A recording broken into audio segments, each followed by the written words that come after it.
Sports South and Valley Sports Southeast, the heart of the fan.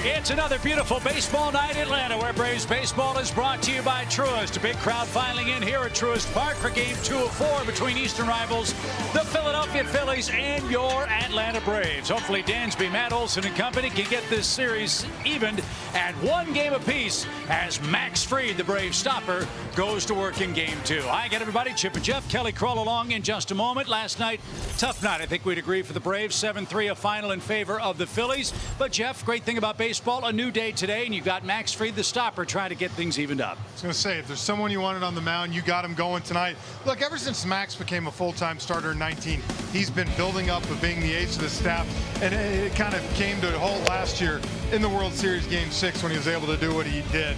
Now this year, take away the first 2 starts of the season, he's been on a roll, one of the best pitchers in the game. His fastball, slider, curveball combo, and now you're seeing him mix in the change some more. And look at this right here. That's what I really, after a loss, 38 starts, 20-8 with just under a 3, giving you almost 6 innings per start. So, you know what, this is a guy who knows how to get it done.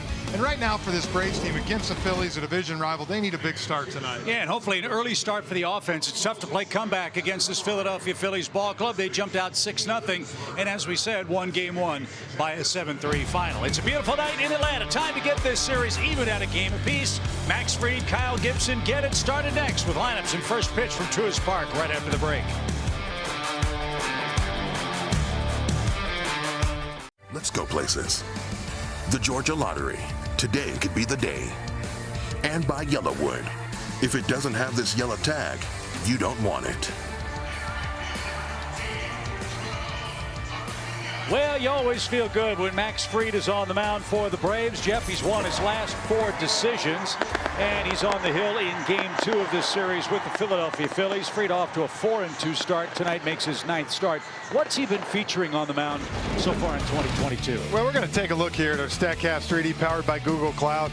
It's got obviously that 4-seamer that he's able to control in, mixes it with that curveball, and then to me the pitch that's really kind of helped him establish himself as one of the elite guys is that slider right there. He's able to back foot it and really get lefties to chase outside the zone with it. And you see his last 8 starts this season, 4-2, and last 5 starts versus the Phillies. He's done really good work against them, 3-1. And we hope that's a trend that continues as the Braves try to get their 20th win today and have the identical record as the Phillies, who come in at 20-22 on the year. Joe Girardi is their manager. His Toyota starting 9 looks exactly the same. Why not? The Phillies scored 7 runs last evening after struggling mightily at home against the Padres and the LA Dodgers.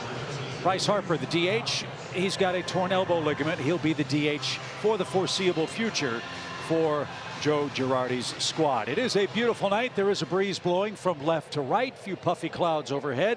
Humidity picking up in Atlanta. Let's see if the ball travels here in Game 2 at beautiful Truist Park. Rhys Hoskins, Alec Bowman, Bryce Harper, the first 3 for the Phillies. And the first one is in at the letters, strike 1.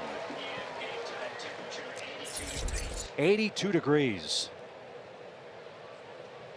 Your official game time temp. Rhys Hoskins had a big hit last night, drove in 3 runs for the Fightins as Max missed inside for an even count. Hoskins, not your prototypical leadoff hitter, not a high on base percentage guy, Jeff, but he's got some power and he gets on base with walks. He's done that quite a bit for the Phillies, including once to start the game last night. Look, leadoff hitter's not what it used to be. Correct. So many different ways. I think we've seen it with last year Jorge Soler for the Braves. Schwarber's done it some. Anthony Rizzo has hit leadoff. So, I mean, you know, certain different ways. If your guy's getting on base, he's hot, put him at the top. Max ahead of him, 1 ball, 2 strikes, base is empty, and the pitch is lined towards shallow center. Adam Duvall gallops in, puts that away. Max off to a good start. 1 up, 1 down. Alec Boehm, the batter. Jeff, what are your forward keys for the Braves to even things up tonight? Man, one thing we can say about Max now, he's a workhorse for this organization. And when you get in a game like this, you need him to be at his best. He's 4-0 with a 2.61 in his last 5. And in all 5 of those outings, Chip, 6+ innings for Max. So he's able to give you length.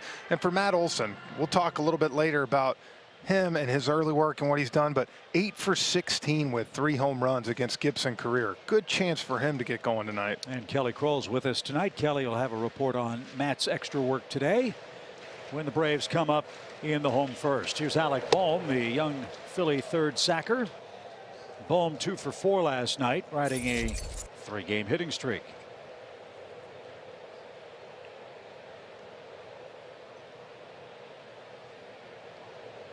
Max ready, and the pitch is upstairs.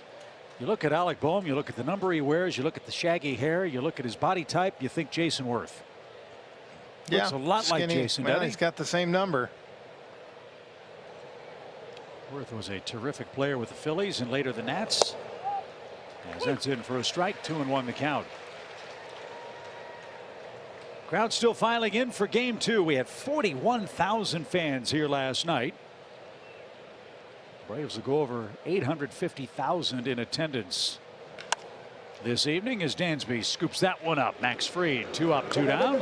That takes care of Boehm with Bryce Harper coming up. And one thing you love too so far for Max, 8 pitches for 2 outs. You love, look, you know he's capable of going out and striking 10 guys, but you love when he's getting early contact like this because it means he's able to get you deep into games. Yeah, and last night was a game from a pitching staff standpoint, Jeff, where the Braves just hurt themselves. Too many walks. Yeah. And 4 of those walks scored last night, which turned out to be the difference in the game. You can't give good teams extra at-bats. And that's what happened in game 1 to the Braves against the Phillies. Here's Bryce Harper, 1 for 5 last night. That hit a 4th inning single.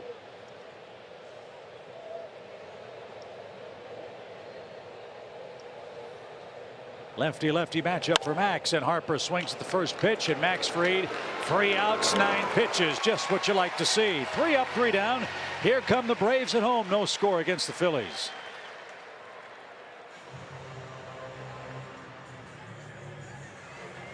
Game of our series.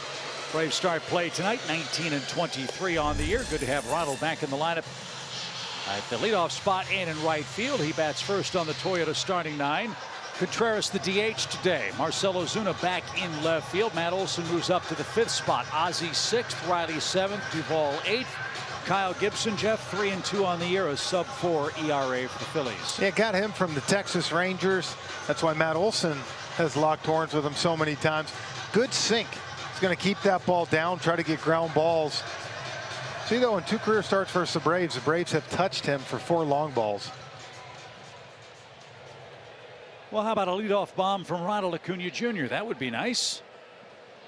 Gibson's given up 4 homers in 43 innings this year. Ronald had an 0 for last night, ending his streak of reaching base in 29 straight games. And the first one is called a ball, and no swing on the appeal at first, where Shane Livensbarger will make the plays. 1 ball, no strikes.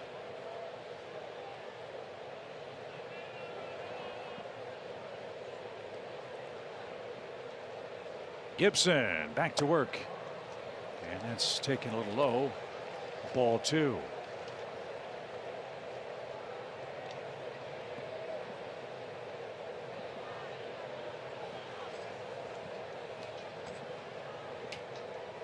The 2-0. Outside, ball 3. We'll take a base runner any way we can get him, especially with Ronald 8 for 8 in stolen bases.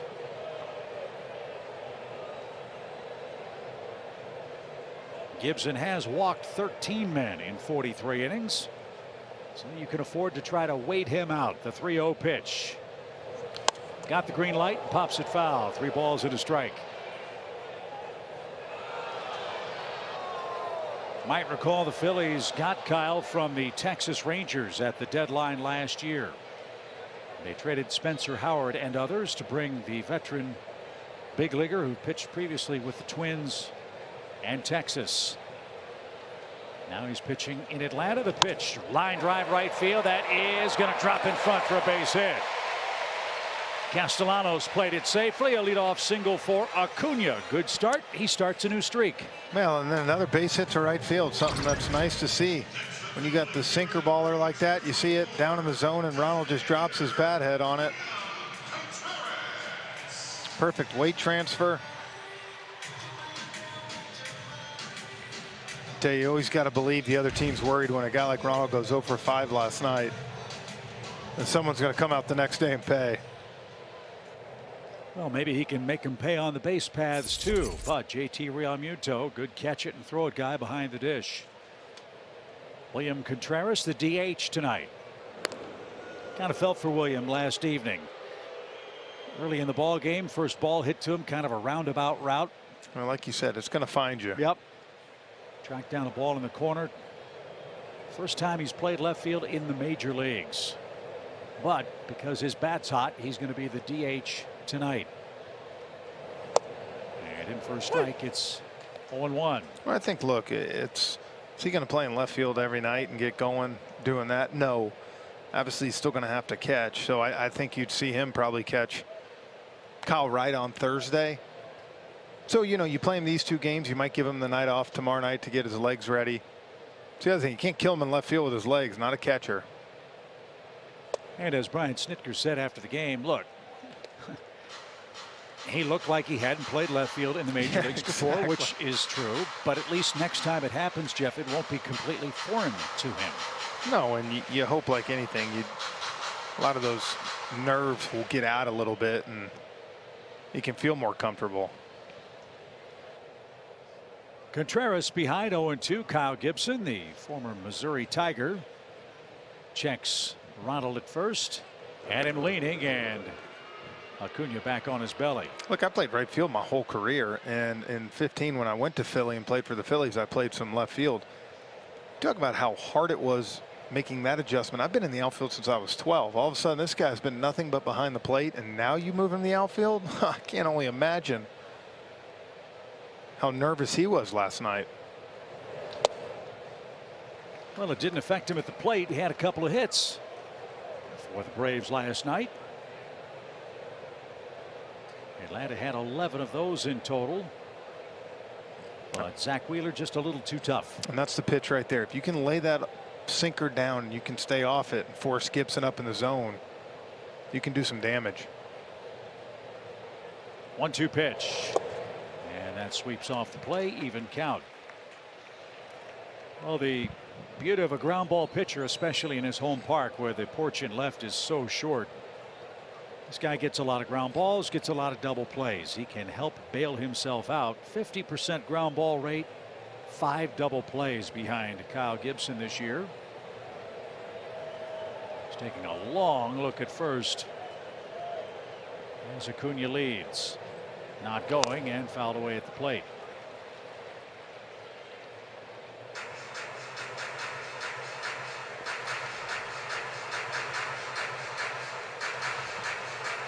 Gibson broke in with the Twins in 2013.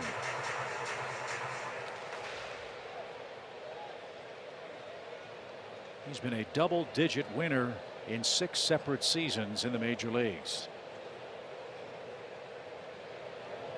82 career wins entering play tonight. And Acuna back standing up.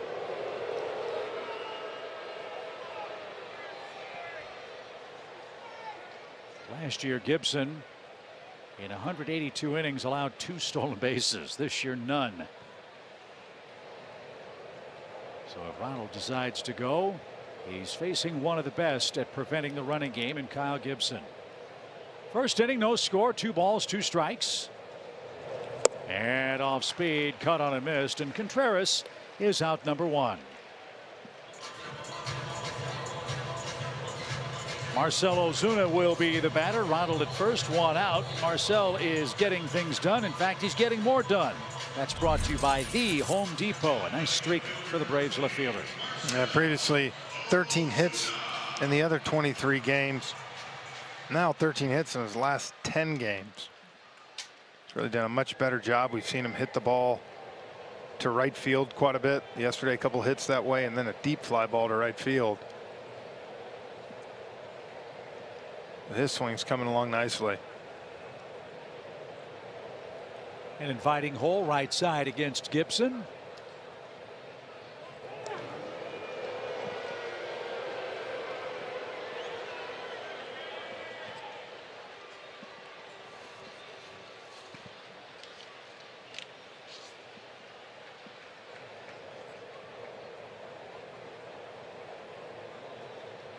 Ozuna 8 homers, 20 RBIs, and a .232 batting average. But as Jeff said, it's climbing in the right direction. Got some guys that have some nice streaks entering play tonight. Ozuna a 10-gamer, Darno a 4-game hit streak. Albies is hit safely in 6 in a row. So has Dansby Swanson. So 1 through 9, the lineup's starting to gel and get hot. The pitch. Good take, 2-0.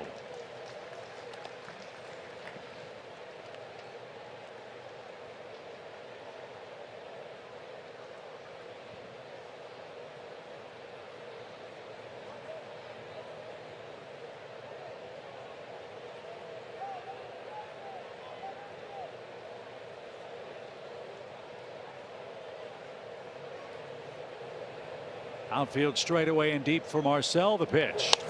Driven down the right side and into the seats. It's 2-1. Let's check out the hit streak for Ozuna. Where's he hitting the ball? Well, that's, you know, we go back to 2020, Chip, when he almost won the Triple Crown and hit 328.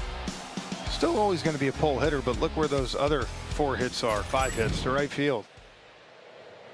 That's when he's waiting and hitting through the ball.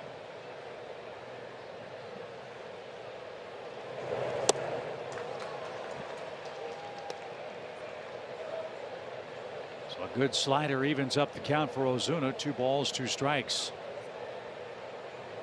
Generally speaking, I think we'd agree Gibson's not a strikeout pitcher. He's averaging less than a strikeout per inning pitched. He's trying to get ground balls. But that's the pitch he usually does get the strikeout on. If it's anything, it's that slider to righties after throwing the sinker.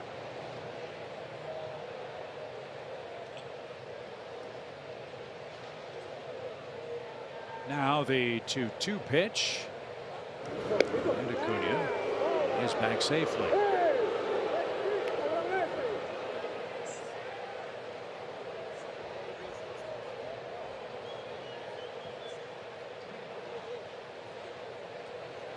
I've seen Ronald be really aggressive. Gibson 1-1 to the plate. Real Muto, good catcher. I mean, that's almost run into an out. Unless you get the perfect jump on the perfect pitch. 2 balls, 2 strikes. Jammed him, and Ozuna spoiled that. Marcel and Real Muto having some fun behind the plate. Former Marlins.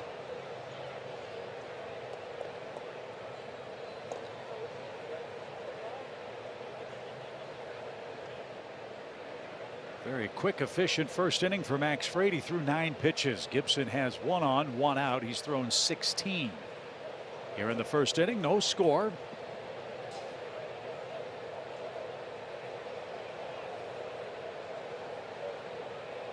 The pitch almost hit him. Full count. All right, so if you're Brian Snitker, what are you doing here? I'd send him. You got a ground ball pitcher like this. And if he does strike him out, there's a good chance it's going to be on that slider low and away, which is tough for Real Muto to make a perfect throw on that.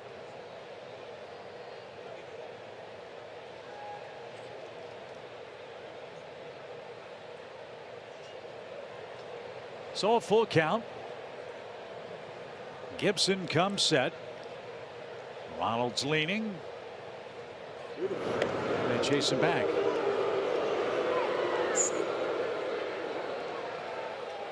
Ronald wants time.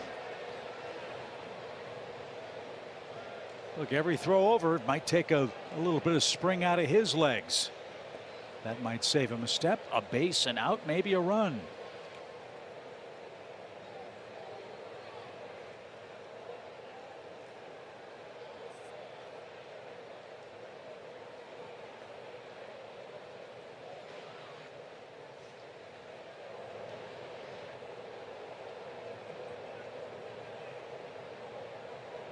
3 balls, 2 strikes. Acuna's running, great jump. Pitch is hit high in the air, right center. They try to deke Acuna, but he picks up the baseball, and Castellanos puts that away for the second out. So Gibson makes a big pitch. Ozuna flies out, but he's now got to deal with Travis d'Arnaud, the Braves catcher. Yeah, I like it. Look, 3-2, he's able to get back, but you get a ground ball there, you might get first and third. Ozuna just under that pitch. d'Arnaud 1 for 4 last night. He was the Braves cleanup man. He had a first inning single. That was a weird inning, wasn't it, last night? 3 hits, no runs. First inning for them, second and third, no outs. And a perfect throw from Roman Quinn to take care of Contreras at the plate. He might have had a big impact on the game last night to score the first run against a guy as tough as Wheeler. Things might have gone the Braves' way. I said it last night. I would have loved to seen that game be a little bit closer, a little bit longer with the way I felt like the Braves hitters had a good approach. Everything was the opposite way in the first inning. It was nice to see. The pitch is outside. 1 ball, 1 strike. d'Arnaud at 270, 4 homers, 17 knocked in. As I mentioned, a 4-game hit streak for Travis. And we know he can fill up a hole on the right side of the infield. Segura playing near the second base bag with 2 outs.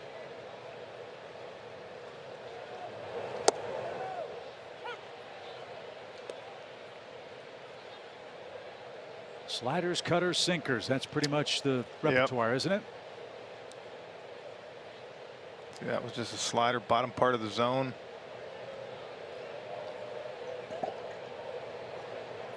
And in contrast to Max Fried, who likes to work very quickly, Gibson really deliberate.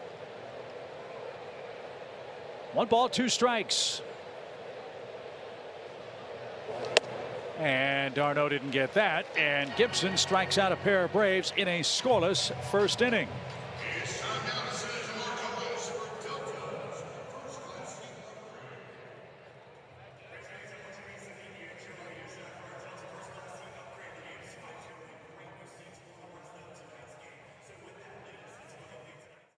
And as the cool kids might say, show me you're a stopper without showing me. And a 20-8 record in 38 starts after the Braves have dropped a game. That is how Max Fried is showing you. And what I really liked was hearing Charlie Morton when I brought up those numbers. He phrased it saying, you know, there's just something about Max. I don't think he's thinking right now, man, we lost last night, so I have to stop the bleeding. But the good ones, they just do it. Whether they're thinking it consciously, subconsciously, they're just aware of the energy in a clubhouse and maybe the momentum shifting a little bit, and they put their foot down the next time they have the opportunity. And guys, that is the exact mentality the Braves are looking for from Max Fried here tonight. And I just love the way Morton said it.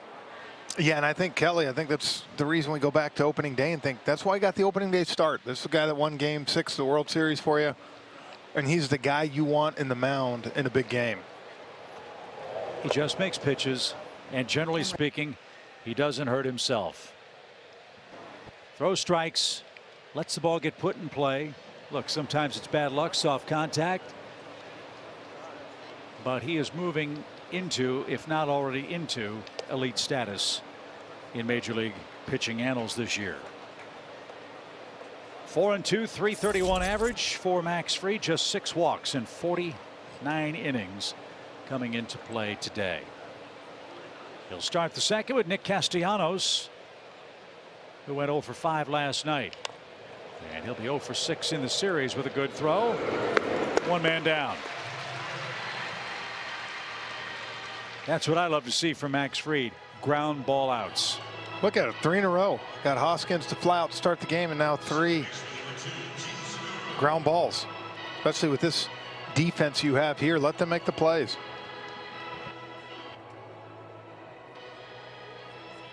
So, Kelly, you have more on Max Fried, not just Charlie Morton raving, but some other members of this Brave staff? Guys, I was down here working hard today, talking to all kinds of guys, and AJ Minter walked by, and I also threw the same numbers at him, and he goes, I think it's this simple.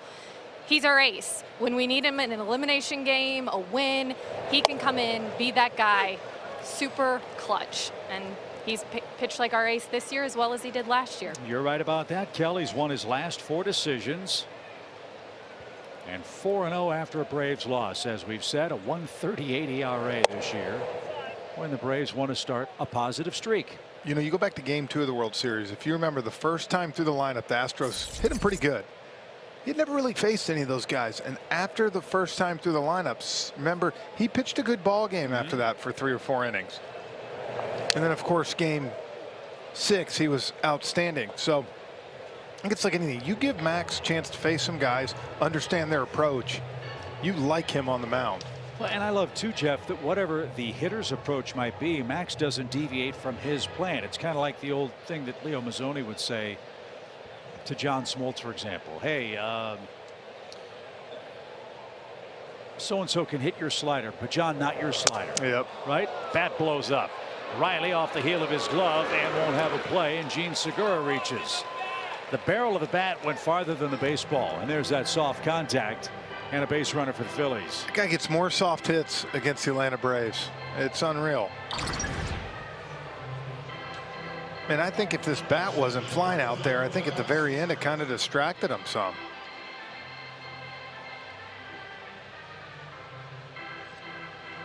And he blew him up. See how that bat was coming right by as the ball. So a tough way to lose the no-hitter, an infield hit for Gene Segura. And now Kyle Schwarber's the hitter for the Phillies. 1 on, 1 out, scoreless game. The other thing I love about Max is his mound demeanor. It's so much like Tom Glavine. You don't know if he's up or down in the game, but you know if he's mad. Yeah. And when he gets mad, look out. He's able to take his game to an entirely higher level, which we saw in the clinching game of the World Series last year.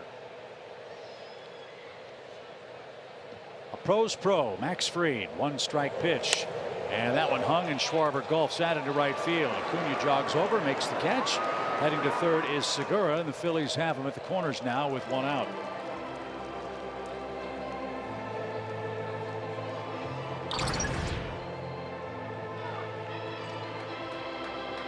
Saw Schwarber 3 walks last night, took a lot of pitches, and he gets a hanging curveball. Ropes it into right field. So now you worry about JT Realmuto, who has struggled at the start of this year, got healthy a bit last night. And of all the Phillies in their lineup, Realmuto's one who's hit Max pretty hard. Yeah, he's got good numbers against Max. But he's ground ball double play away from keeping the game scoreless. And in for a strike, it's 0-1.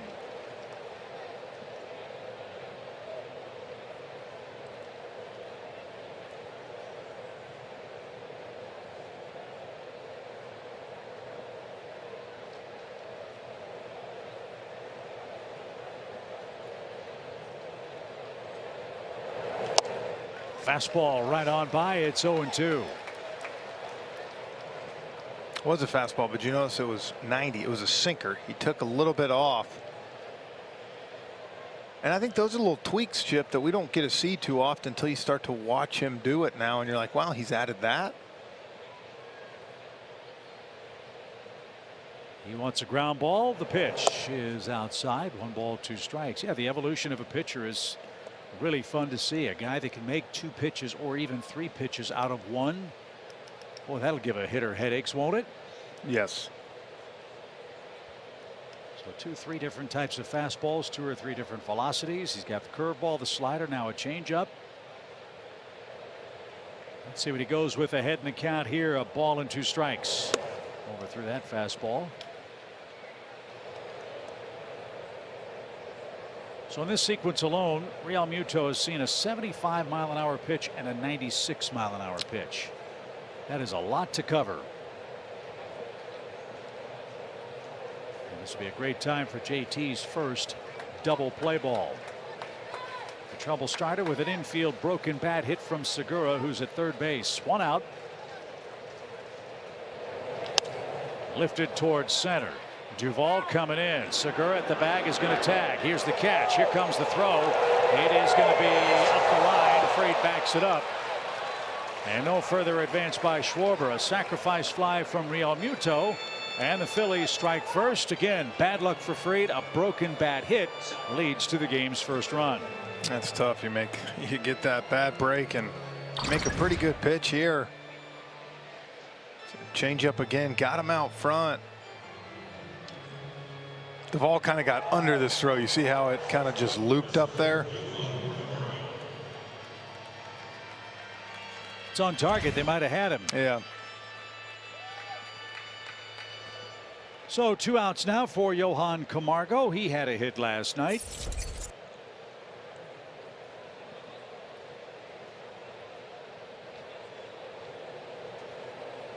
Stop the bleeding at 1 run. Max Camargo, the 8th place hitter. That's up and away. 1 ball, no strikes. We've watched over the years with Johan. Definitely a better hitter from this side of the plate than he is the other.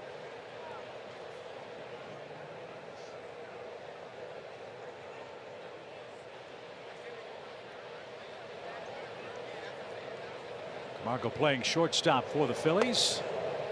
It takes a curveball low. 2 balls, no strikes.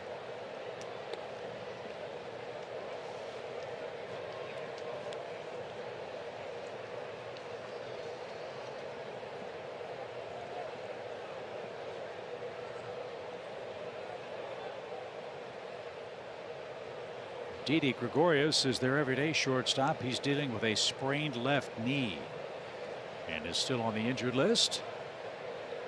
2-0 count is on the ground to our shortstop. Dansby Swanson settles and flips to first, and that will retire the side. Little bad luck for Max. A broken bat hit leads to the game's first run. It's 1-0 Phillies.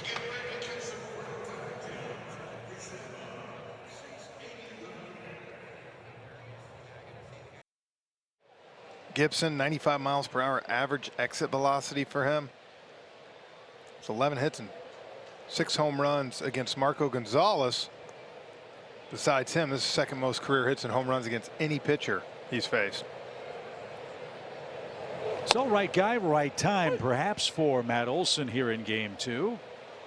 Matt picked up a hit last night. It was an infield hit in the 7th inning. He also walked. So Olson on base 2 more times in game 1. And took a shot at left there and fouled it away. It's 0-2. There's a little slider that didn't do much over the plate.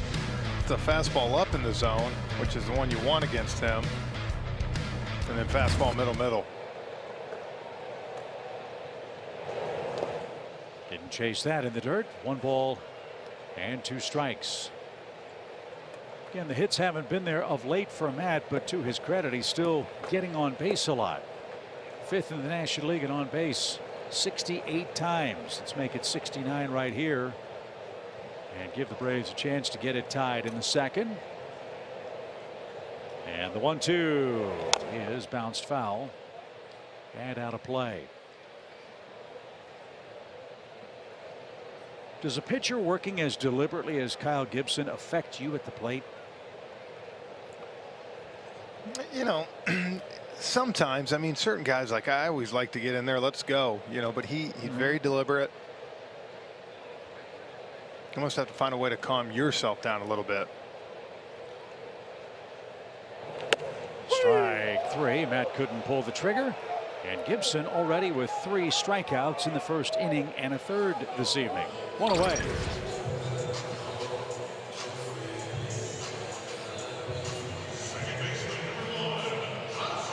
That's a tough one right there. That's one of those sometimes you tip your cap of. It's tough to. Might have been up. But as you said, that's the one you want, right? That one might have been a little farther up than you're used to. Now, tip your cap to Gibson. That did have a lot of comeback to it. Ozzie Albies, a 6-game hitting streak, digs in. And he smokes that ball up the middle. A base hit on the first pitch. So the Braves have 2 hits. Good start for Ozzie. Now he'll have a 7-game hitting streak. He's trending in the right direction. Let's see what the Braves can make of this. He's starting to use all parts of the field again. Look at this. See how he's behind that ball? There was a good 2-week period where it seemed like Ozzie was out in front all the time. Here he's hitting off his front side, and he's able to line it right back up the middle.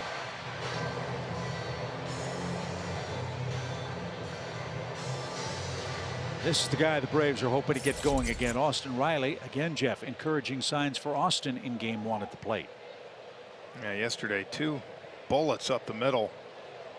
One for a double, he hit it so hard, and the other one single drove in a run.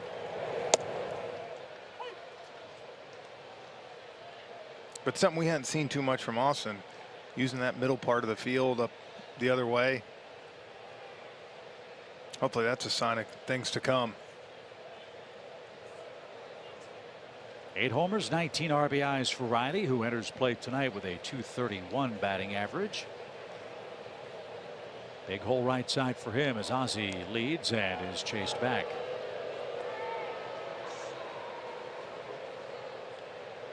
Gibson threw over against Acuna, I believe, 6 times in the first inning. He's chased Ozzie Albies back, so 7 throwovers from Gibson. That is how you control a running game. Yeah. He has not allowed a stolen base this year and just 2 last season. The pitch smoked and over Camargo's glove into left field. So Riley hit the ball hard again in this series. Back-to-back singles for the Braves. Now we're cooking. Here's Adam Duvall. Tick under 110 off the bat. Gets a cutter kind of. That's the swing we're used to seeing. You see how that's behind it, gets his hands ready. That's one thing you think about that we talked about with Kevin Seitzer, if you remember, Chip, in Miami, and he was talking about how a lot of swing and miss in the zone for this team. And he said we're too good, you know, to hit the swing and miss. Missing as much as we are in the zone.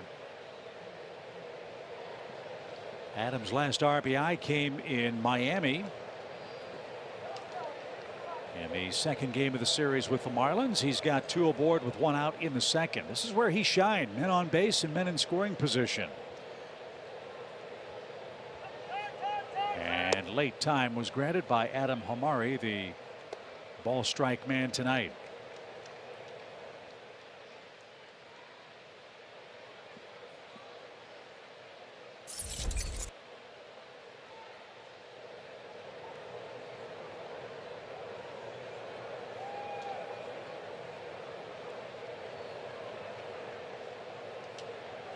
Two on, 1 out. Gibson ready. Swing and a pop right side. And the fans will battle for that souvenir. And a fan from Ackworth, Georgia, made the play. Nice grab. As we've reached 8 o'clock Eastern time at Truist Park.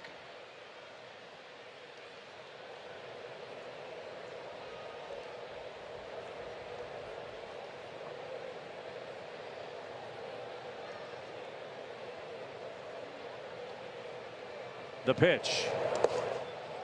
Realmuto blocked that.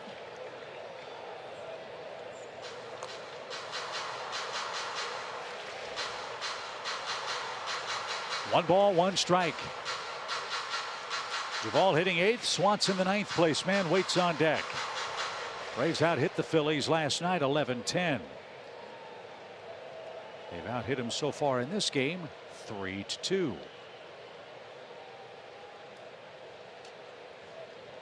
Wind picking up, blowing toward the chop house for Adam. The Gibson 1-1 pitch. That pitch right there has been the one that's got Austin this year. The off speed.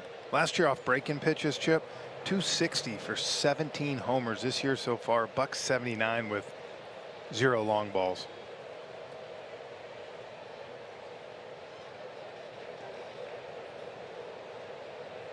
So Duvall has to protect with 2 strikes.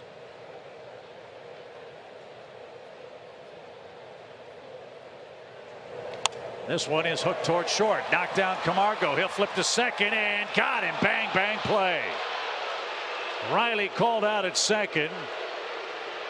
Chad Whitson rings him up. Let's see if the Braves challenge this. It's either bases loaded, 1 out, or first and third, 2 outs, depending on the call at second. I thought he might have just got him, but I think they're going to take a look at it.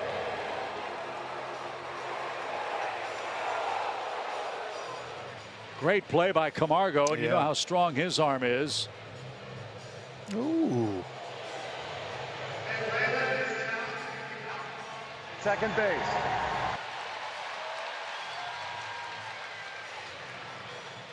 That angle's tough because you can't tell where he had the ball. And we're going to look at this thing 3 or 4 different times as Hunter Wendelstedt announces the Braves are going to challenge. And even with the slow replay and the frame-by-frame advance, it's almost still impossible to tell if he beat it or not. But remember, the call on the field was out. The one, it's tough to tell, but this one right here is going to be your best thing to slow it down. Right? It looks like he's on the bag and the ball's not completely within the borders of the glove.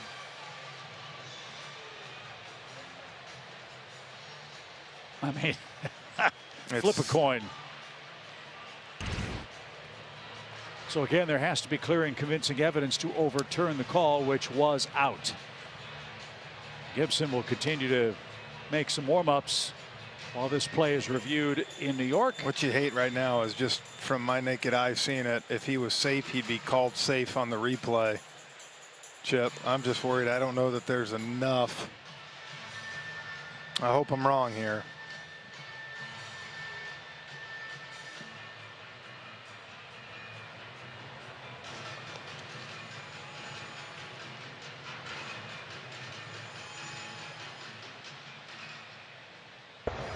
After review, the call stands. The runner is out.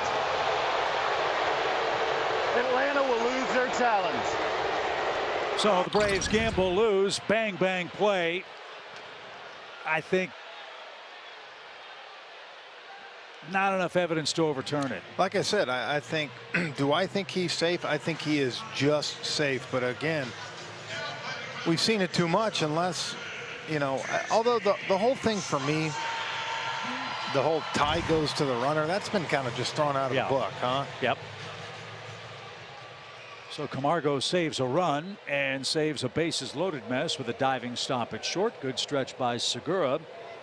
And so first and third for the Braves, 2 away, and Dansby Swanson the hitter. Dansby has shined Jeff in spots like this. Let's see if he can come through. 2 outs runner scoring position, hit .417 this year for the Braves.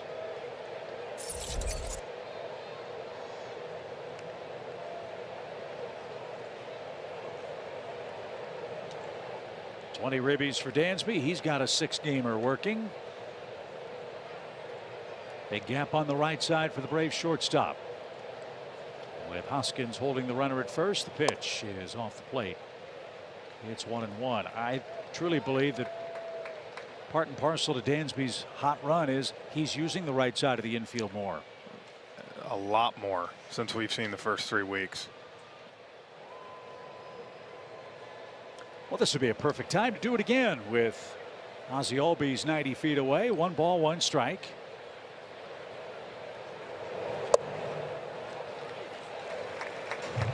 And when he's laying off that pitch right there, that's where it sets up so well for him, because he's not worried about the fastball in right now. In his mind, he knows he's quick enough to turn on that pitch. So right now, Gibson's on the mound, Chip, and he's thinking, man, I can't get him off the plate, and it's dangerous if I come in. So Dansby's in a good count here to square this ball up. 2-1 the count.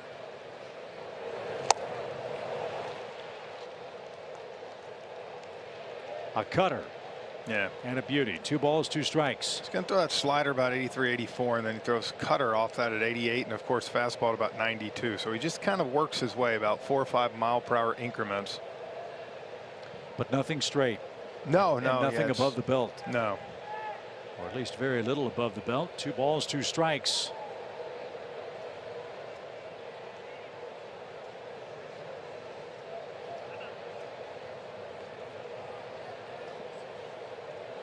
You know, Gibson wants to retire Dansby here because if he doesn't, you've got Ronald Acuna Jr. waiting on deck.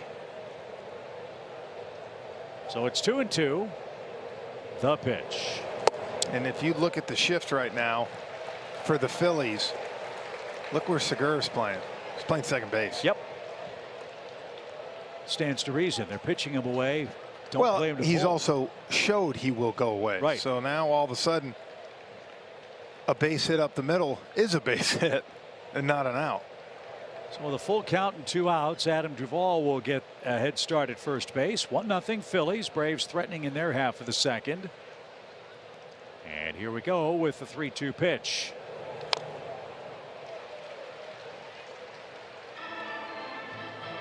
That was a slider that backed up, but Dansby good enough to foul that off. See another pitch, get it out over the zone. Gibson's had to pile up the pitches. He's up to 40 of them.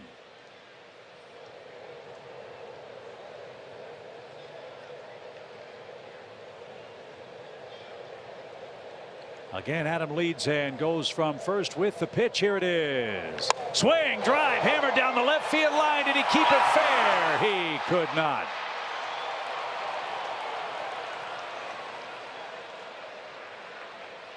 Continuously throwing that slider again.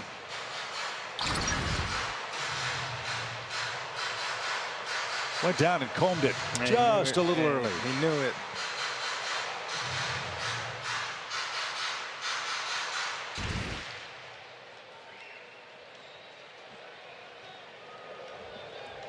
So a good at bat by Swanson. He will see an 8th pitch.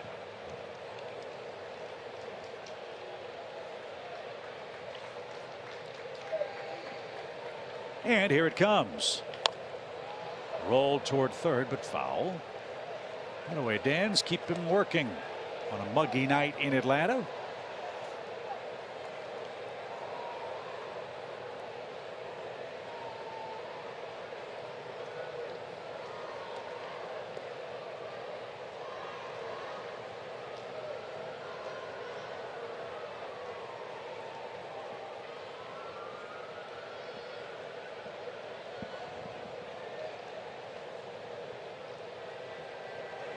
Another 3-ball, 2-strike count. Fly ball hit toward left. Schwarber coming on. He can't get it. The game is tied. Great at bat for Dansby Swanson. 10 pitches and a 2-out RBI single brings home Ozzie Albies. That was a professional approach. Well, after 5 sliders in a row, throws the cutter. And you can see jams him just a little bit, or sorry, off the end of the bat.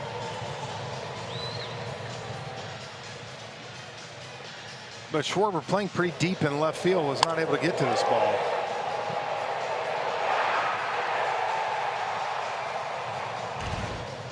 So the first visit of the night from the Phillies pitching coach Caleb Gotham. And I think that's a subject worth getting into here for the Phillies. Without Bryce Harper playing right field, you've got Schwarber in left, you've got Castellanos in right. They are not known as premium defenders in the major leagues. A faster outfielder might have been able to take Jeff another step and catch that ball. I would think so. And so the Phillies, who haven't committed that many errors, also aren't able to get to an awful lot of balls to either make a play or have a chance to make an error. Just like when Ronald's DHing, definitely weakens your outfield. Same thing with Bryce Harper. So a 2-out hit from Dansby Swanson sets it up for Ronald first and third with 2 away. Ronald singled in the Braves first inning. So Max Fried has his run back and getting plenty of rest with this long inning. Acuna, the 6th man to hit.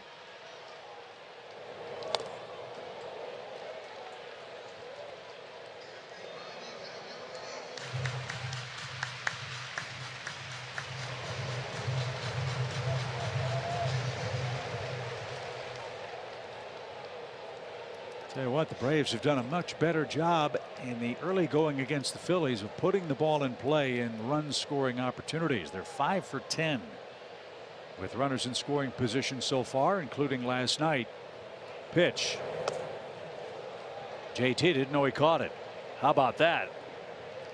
Either that or he was trying to fake out Dansby Swanson. I think he was going for the fake out.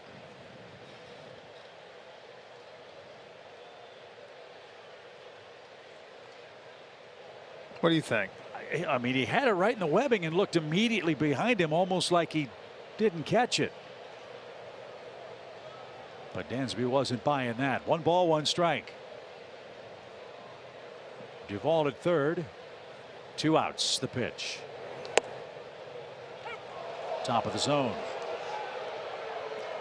But again, that's what makes Gibson so tough. Everything's down, down, down, down and away, and then up. You take the belt high fastball and can't do anything with it. That's what got Matt Olson. You know, all of a sudden it looks higher than high because of where he's been living.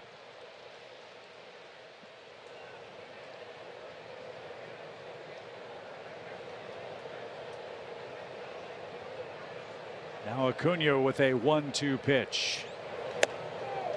That one higher than high. 2 balls, 2 strikes.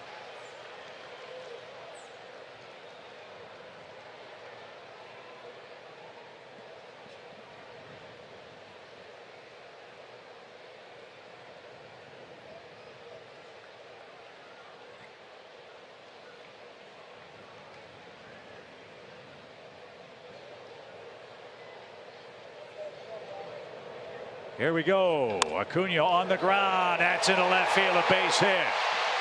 Back-to-back 2-out hits for the Braves. Acuna's 2 for 2, and Atlanta's back in front.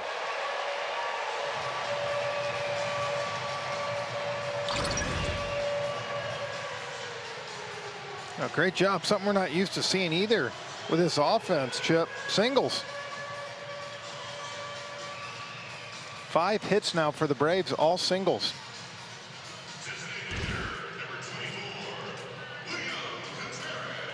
And 4 of those singles have come here in the second. 2 of them have come with 2 outs. And the Braves enjoy the lead 2-1 with Contreras up. He struck out in the Braves first. I love the approach. If you try to hit home runs against this guy, you're going to have a long night. Yeah. He's around the plate a lot. 8 out of 10 first pitch strikes. The Braves now 5 hits. Ball 1. I think they're doing good too is they're waiting him out right now. You know, he talked about he doesn't have the strikeout stuff. So this offense, you can tell right now, not afraid to hit with 2 strikes. Dansby's hit with 2 strikes. Ronald's hit with 2 strikes. First and second, 2 outs. Fast runners on for Atlanta. And you got to wonder about Gibson getting a little fatigued here. He's thrown a lot of pitches in this inning and is now up to 50 of them.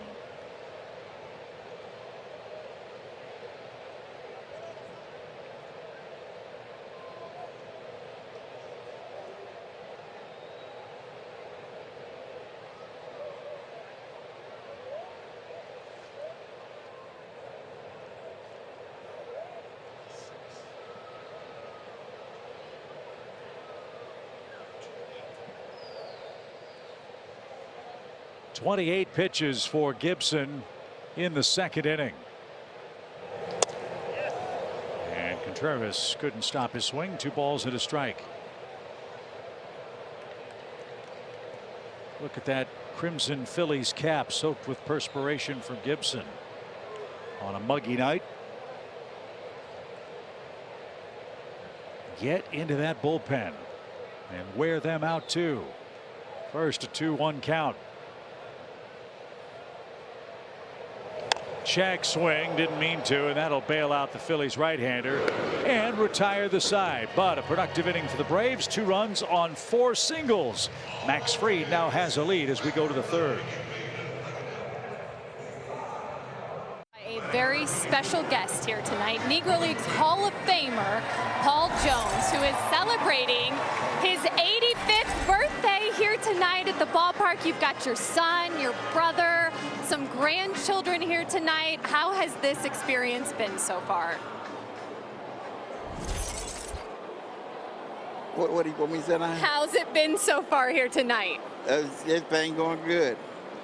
Is this a pretty special night to get to ring in another birthday with your whole family here?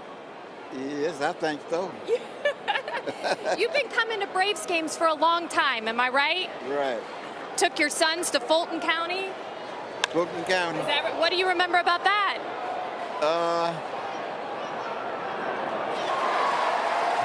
Just a lot of good memories, right? Okay. Yeah. KJ, you're here tonight. Yeah. I played with the Indianapolis Clowns and set them on off. Number 17, Reese. Do you have a favorite story? Do you have a favorite story from those times? Well, at that time, all of them played. Yep. But guys, he faced Satchel Paige. He was talking about that earlier in the break, but certainly tonight it's all about the big 85, right? Right. That's right. And getting a win here tonight for the Braves, guys.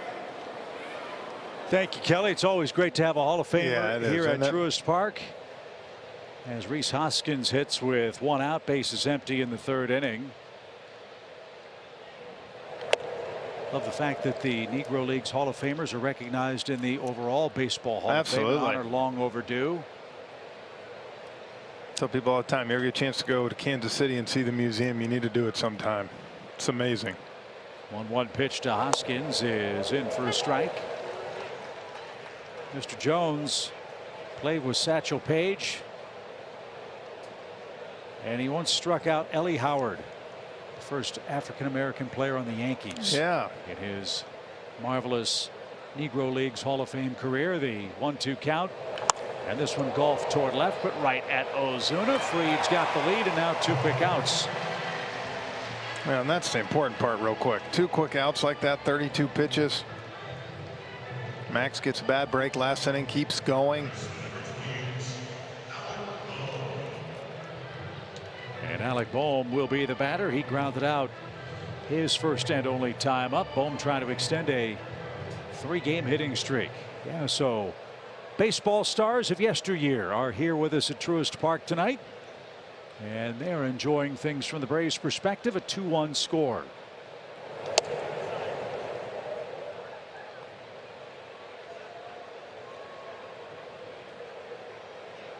Bryce Harper waits on deck.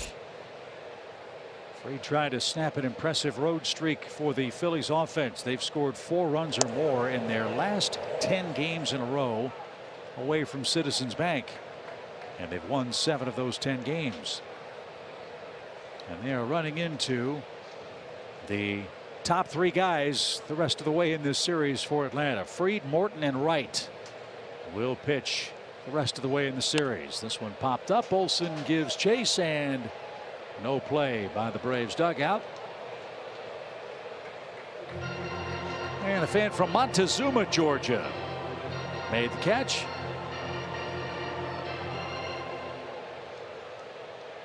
That one looked like it hurt. Need a little ice. 2 balls and a strike for Alec Bohm. The pitch right off his knuckles.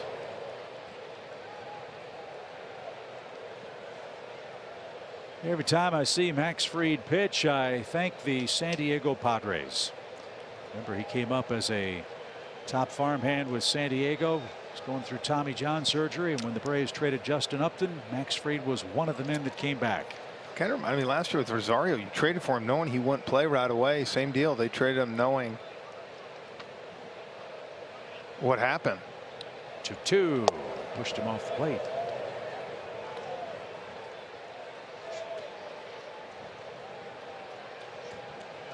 Fried's been in complete command. First 3-ball count. Jace Peterson, Dustin Peterson, and Malik Smith came over from the Padres for Justin Upton before the 2015 season. And the 3-2 struck him out. Max Fried has his first strikeout. Shutdown inning. 3 up, 3 down in the Phillies' third. Marcell Ozuna will lead off and look to extend a 2-1 Braves lead.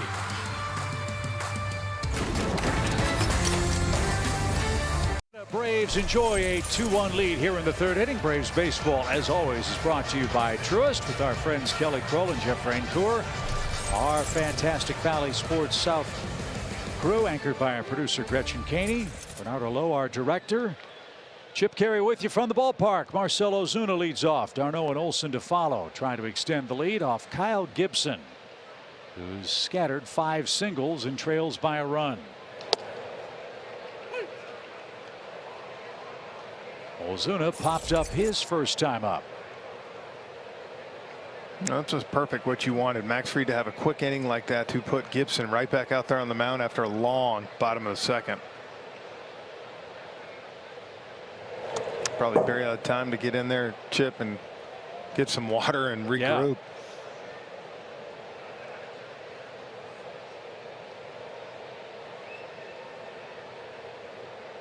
He has yet to work a 1-2-3 inning. 52 pitches through 2 frames for the veteran right-hander.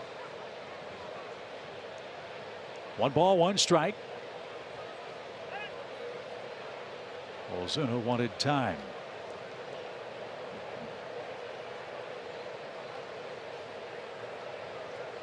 Braves are in their 5th game in the stretch of 29 in a row against sub-500 teams. They've split the first 4 games in the early goings of this stretch. And look, let's face it, they're home this week with the Phillies and Marlins. We go west, Colorado and Arizona. If the Braves want to make a move and get to and over 500, this is a month-long opportunity to do just that. Yeah, absolutely. You have the next 3 weeks with the chance to win a bunch of ball games. I think one thing we can say too is, with watching the Mets, they're a lot different team, I think, than what we've seen in the past. They're scoring runs right now, so still plenty of baseball, plenty of chance to catch up, but you don't want to be 12 or 13 games down. Yeah, and you can't worry about the other clubs. Worry about getting to 500 just keep winning and over. As the Braves try to start a positive streak tonight. 2-2 pitch. And that is off Real Muto foul. Ozuna stays alive.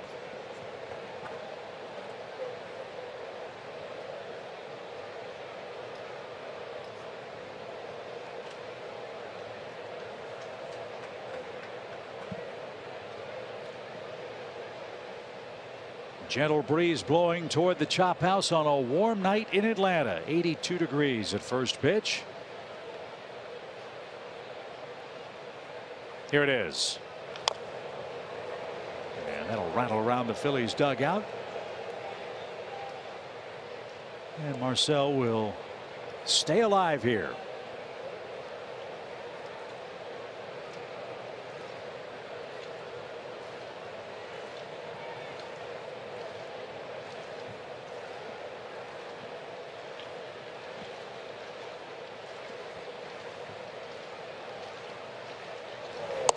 Struck him out of the outside corner. I mean, you talk about a perfect pitch. That might have been it.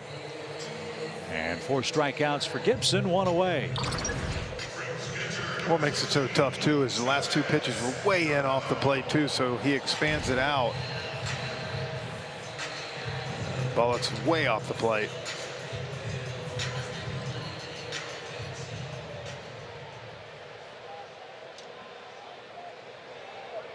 D'Arnaud struck out to end the Braves first.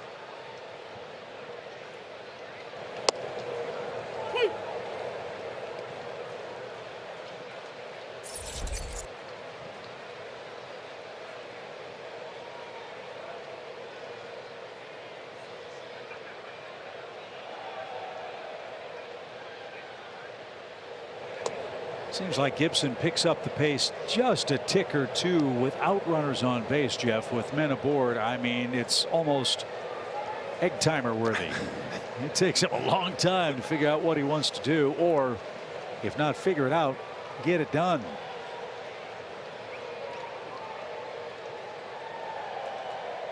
Nobody aboard here with a 1-1 pitch. He's a guy that I guess you wonder if they do a pitch clock, how that ends up affecting. But what's funny is I bet you these pitchers sometimes would be surprised if they picked up the pace. I would help them maybe the other way. Keep your defense in tune. Absolutely. I mean, just look at the Phillies now. Hands on hips, you're right. pacing around, pawing around, wanting some action here.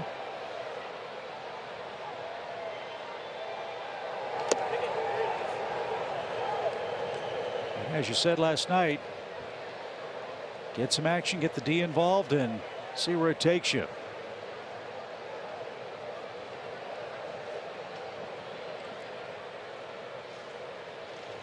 Two balls, two strikes. 63 pitches, and now Darno steps out. They are using the pitch clocks again in the minor leagues. More on that in a second after the offering to the Braves catcher, which is hammered toward left field. Schwarber retreats and makes the catch at the 385 sign. And that is out number 2. My sons are broadcasting the AA Amarillo Sod Poodles, and they say the pitch clock is great in that you don't see really anything out of the ordinary from the pitchers. Every now and then you'll have a hitter get docked a strike for not getting in the box and staying in there. But the bigger point is a whole generation of hitters now and pitchers will come up having experienced that in the major leagues. It's tough to kind of turn that overnight, but like you said, if you build it down there, I think you have a chance. 2 outs for Matt Olson, and that's off the netting foul and out of play.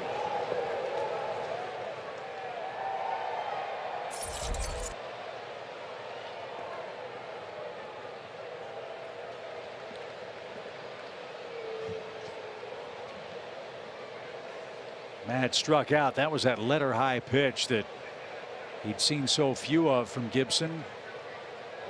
And he had a healthy cut there, turned it loose. 0-2.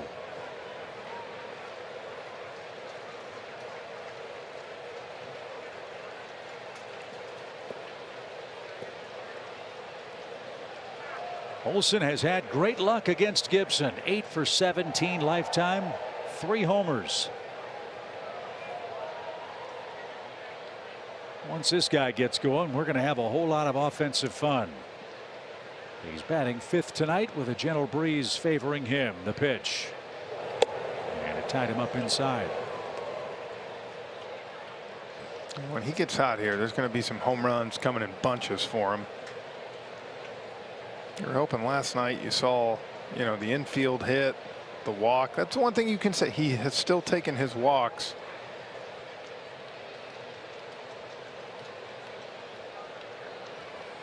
Now the 1-2 pitch.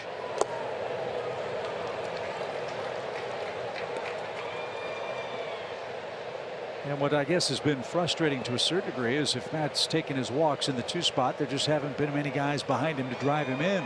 Yeah, and now, you know, you think Marcel's starting to heat up a little bit.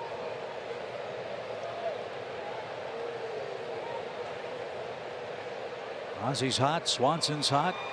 Acuna's got 2 hits tonight. Now the 2-2 to Olson is squibbed up the middle, and a near collision behind the second base bag, and a good play by Segura to cut off Camargo, and that ends the Braves' 3rd inning. 1-2-3 and out we go to the 4th inning. It's 2-1 Braves in front.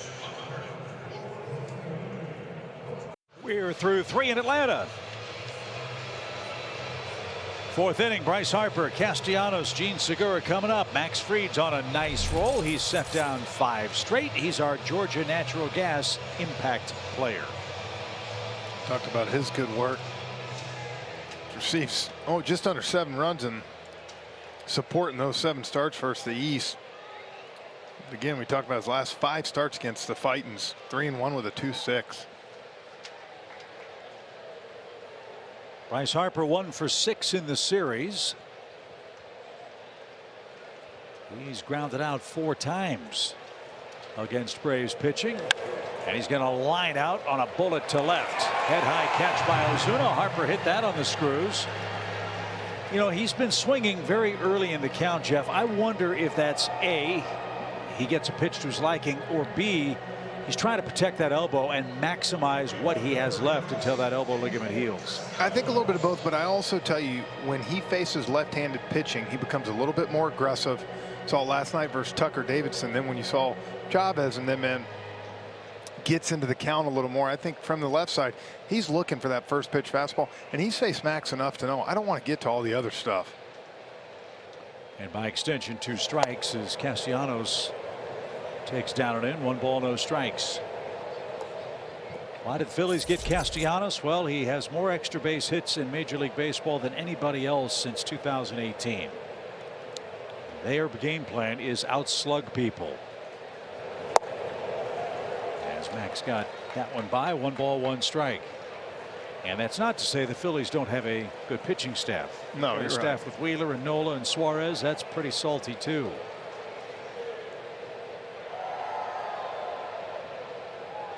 One ball, 1 strike. 2-1 Atlanta. Max Fried's given up 2 hits. And that one split the Pentagon. 1 ball, 2 strikes.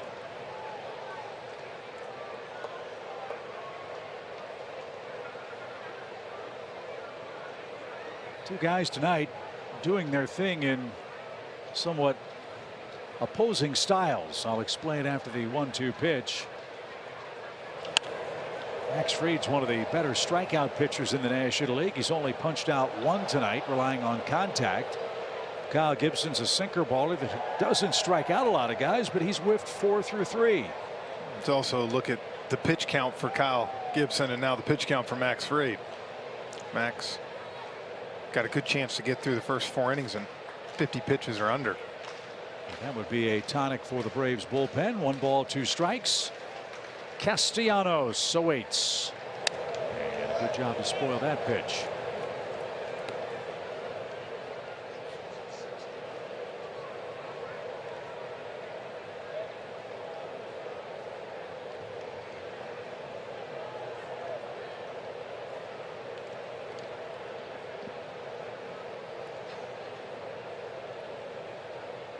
Very little stress to this point for Max Fried, who's ahead in the count. And now the 1-2 pitch is blooped into shallow right, and Ronald can't get to that. So another soft hit. This one at 68 miles an hour. And I tell you what, Max Fried has got to be spitting nails. That's a couple of them in the game. No, for sure. And you know, you talk about only the 1 strikeout. Again, you trade where Max is at. Kyle Gibson 69 pitches for those 4 strikeouts. I mean, he's either going to get, you know, you're looking at 1 more long inning chip or 2 short ones depending. And then you get to that bullpen. Let's see if Segura can hit the ball into a double play. The pitch floats up and away. 1 ball, no strikes. Remember, Segura had that broken bat infield hit in the 2nd inning. The barrel of the bat ended out where Dansby's standing. The baseball dribbled out to Austin Riley, who was distracted by the pinwheeling head of the bat. And he couldn't field it cleanly, and Segura reached and scored later on JT Realmuto's sac fly. There's a ground ball foul. 1 ball, 1 strike. Why is this guy such a tough out for the Braves? Last year, he just tore us up. Garrett Cooper for the Marlins. Yeah. You know, we just saw it. I mean, like I said, some people, you know, they feel comfortable there. Sometimes it's the park too. You know, you like playing in that park. You know, again, you know, Cooper, when he plays this, he hits the ball hard.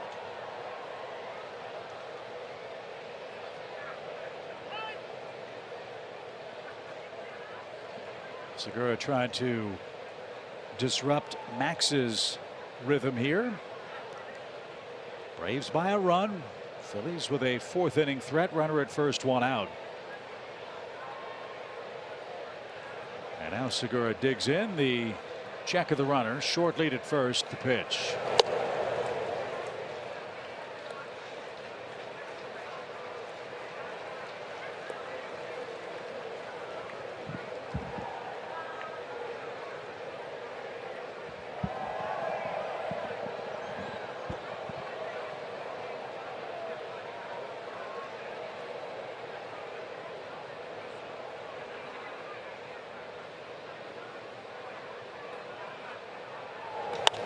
High fly ball left, carrying out toward the warning track. Ozuna looking for it and trying to fake everybody out.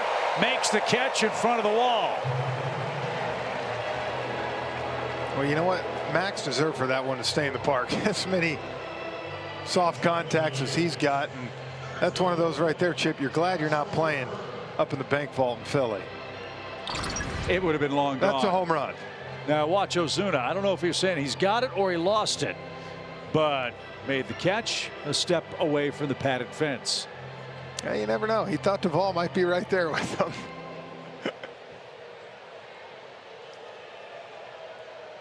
Back up, and he had it all the way. Max might be 1 or 2. Who are you calling off? Kyle Schwarber is the hitter. He singled his first time up.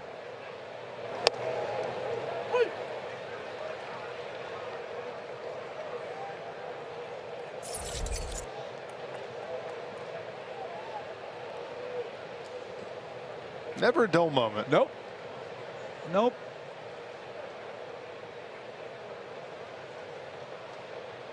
The pitch is downstairs, even count.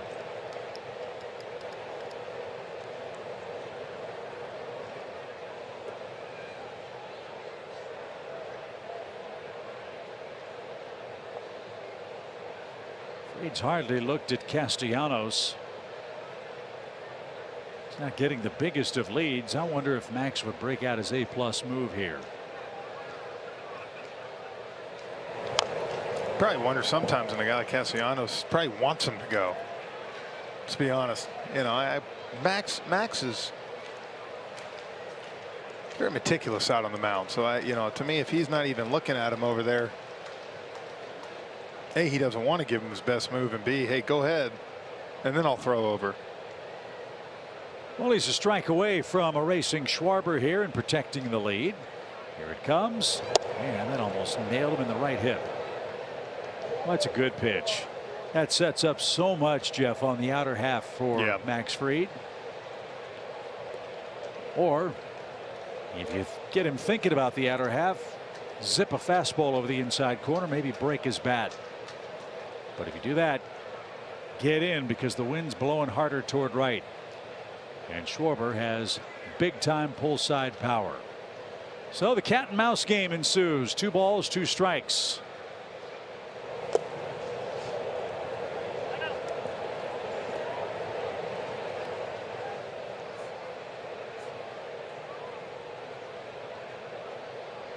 And Olson told Max Fried he's going to play behind Castellanos at first, who will be running with a 3-2 count. Realmuto is on deck. 2-1 Braves. They've out hit the Phillies 5-3. A few extra pitches for Max here in the 4th inning.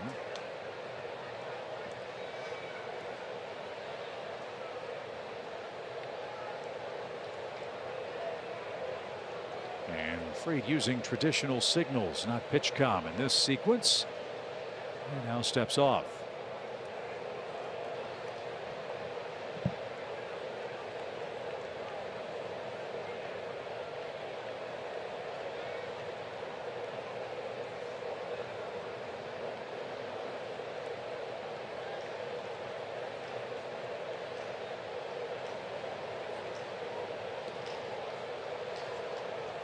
Fried's trying to dry off. It's rubbing that right sleeve. Max in his younger days had some blister issues. Yeah, you always wonder about that on a sticky night. He hasn't looked at his hand per se, at least not much. So the runner at first will be going with a payoff pitch, and Schwarber swings and misses. Big slow curveball. That's Max Fried's second strikeout. He's through 4, and he enjoys a 2-1 lead in game 2 of 4 with the fighting Phillies.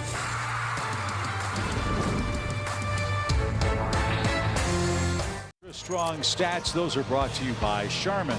The Braves have absolutely dominated the Phils here at Truist Park.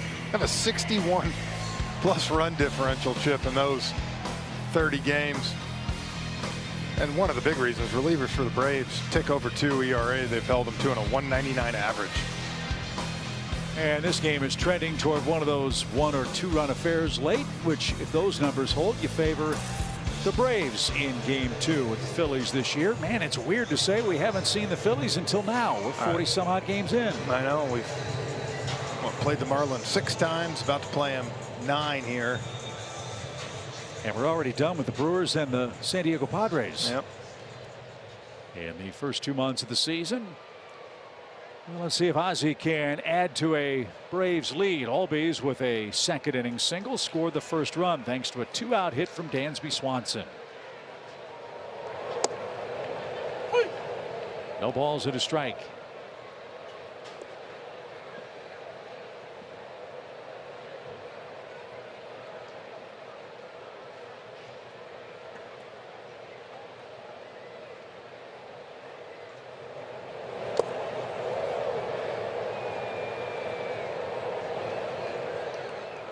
Big group from the ABC Islands is here at the ballpark tonight.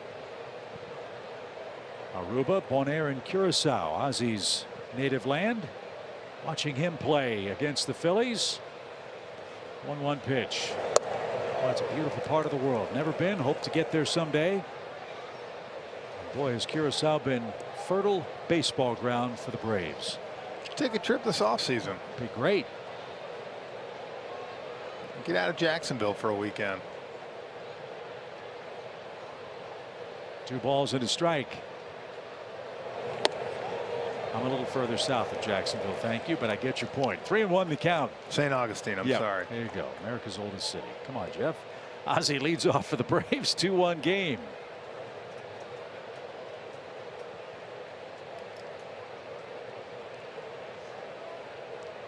A lot of room down the third base line for Albies.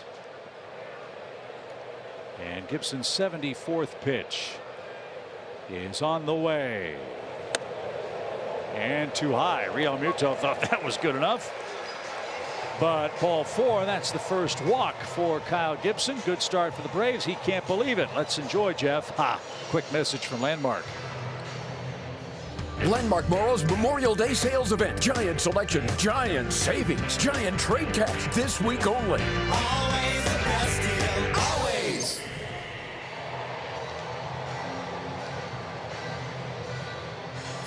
So after that inspiring word, let's see what Austin Riley can do. Leadoff man on for the Braves for the second time tonight. Riley singled his first time up. Love what Peter Moylan said on Braves Live today. With BJ and Trevor, he's looking for a big inning. The Braves are getting their runs in fits and starts. And look, we're not complaining about how you get them. But how about a 3 or 4 run frame? Take a lot more pressure off and then build on that. Yeah, force them to chase you down. It's got the makings right now. You get the feeling that all these pitches that you've seen Gibson pile up. Remember Tucker Davidson yesterday? You know, he came back out for that 3rd inning. Chip got 2 quick outs, and then he started to labor a little bit. You got to believe that at some point that's going to take your toll on the pitcher. So Joe Girardi looking over his charts, trying to figure out a way to get Gibson through 4 or 5 innings in this one. He's down a run. Riley a 2-0 count.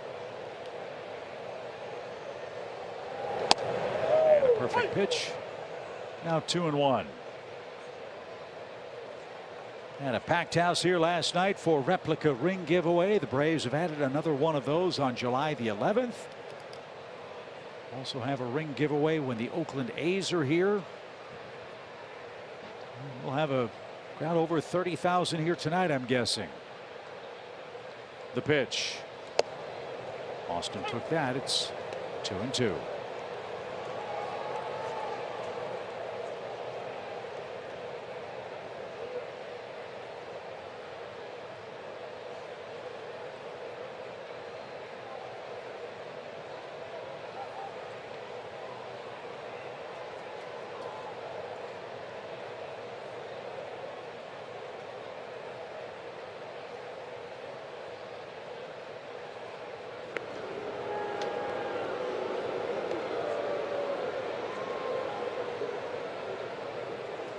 Gibson is not afraid to throw to first.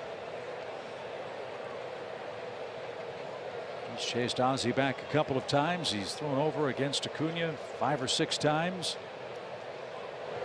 And And another one.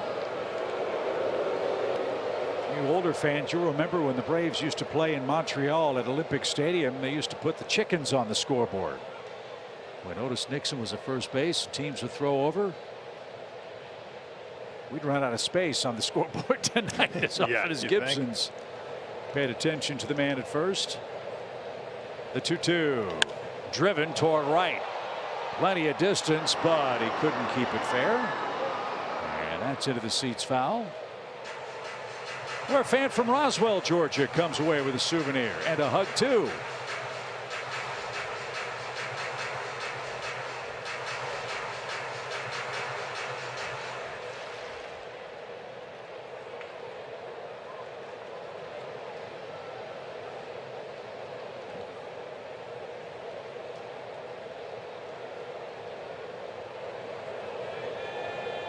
Gibson sets Ozzie a big lead and a step off.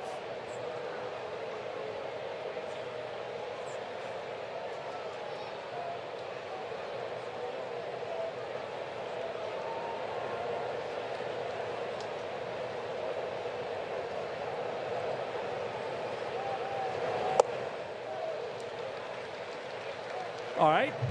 Manage along with Brian Snitker. You lead by a run. You've got Riley, Duvall, and Swanson next. Leadoff man is on. What's Ozzie doing here? I'm sending him. You know, he's been a sinker slider type guy. You got to believe Austin Riley, starting to see him swing the bat better, that he's going to put the ball in play right here. Get some action.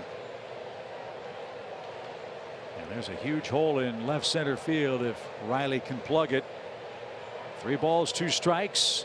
He's going, and the pitch is tipped and caught. The throw to second is going to be in time. They're going to call him out on the backswing as Austin Riley plunked JT Realmuto. So a strike him out, throw him out, double play. Riley interfered with the throw of the catcher with the massive cut. You hope Realmuto's okay as he got hit solidly by Austin Riley. 2 outs.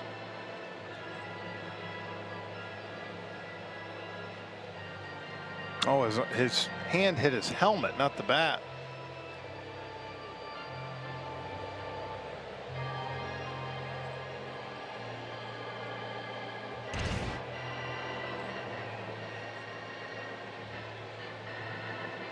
Never feels good on the thumb.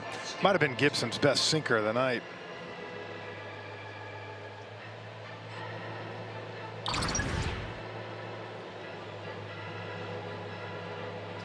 It's amazing Riley didn't get him with the barrel of the bat, and then as his momentum carried him across home plate, he got in the way of Realmuto.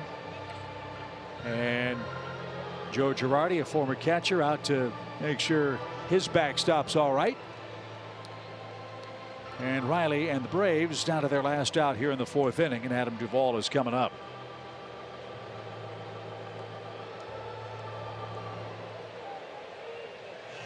So Gibson 5 strikeouts in the game.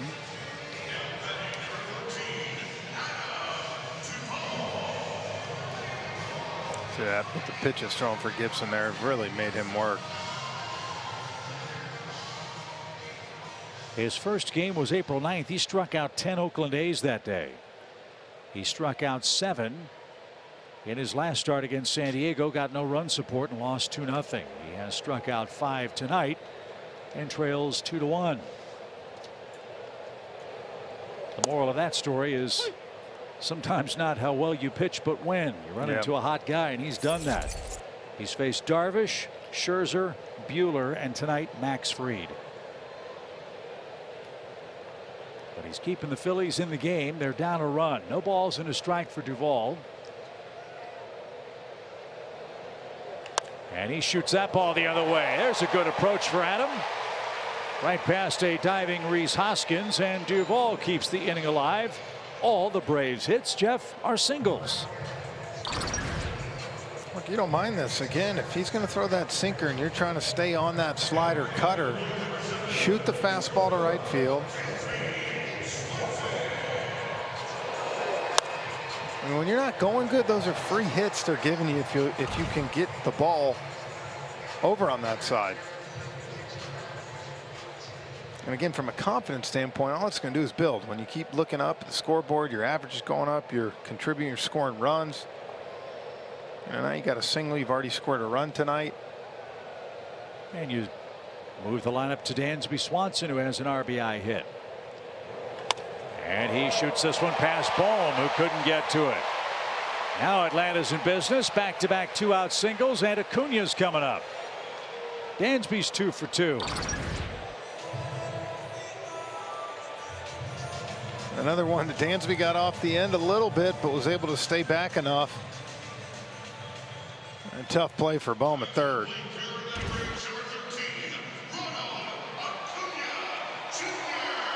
So this is what the Braves want. Get guys on in front of their leadoff man. And Ronald hasn't disappointed tonight. He's 2 for 2 with an RBI single. I think both Braves hits tonight have been scored with 2 outs. Something they did so well last year. Now Ronald, if he can gap one here, even put one over the fence, you can really not only break this thing open, maybe end Gibson's night. Nobody's up in the Phillies bullpen. They need length out of Gibson tonight. He's only in the 4th inning, but 84 pitches. And operating at a snail's pace with runners aboard here and 2 out. And again, this time Real Muto wants a break.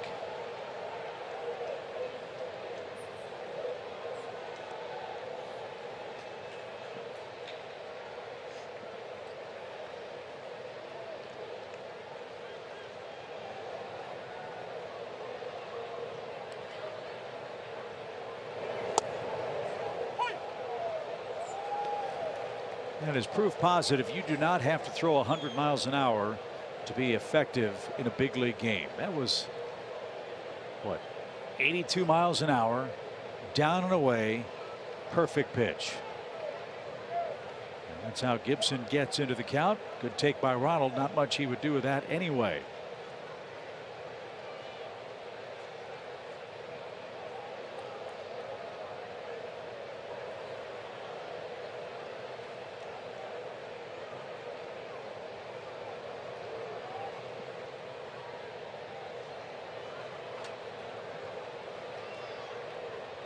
The 0-1. A ball and a strike.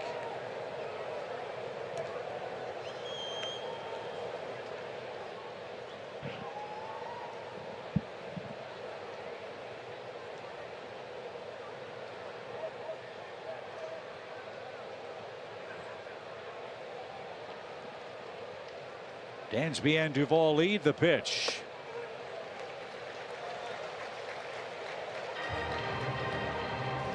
Even though it's 1st and 2nd, I almost expect Gibson to pitch like there's a base open right here.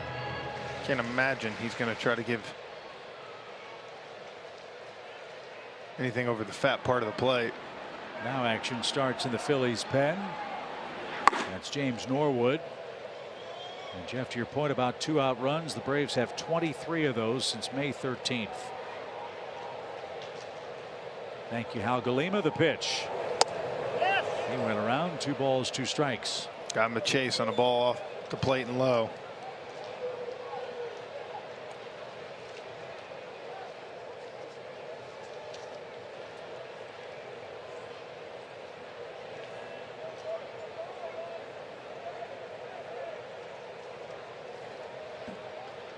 So the deuces are wild.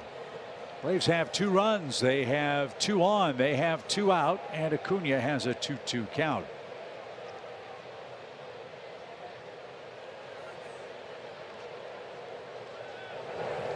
Inside corner. Ronald tried to jackknife out of the way, and a perfect pitch ends a Braves threat in the 4th inning. Max Fried goes back to work. He leads by a run.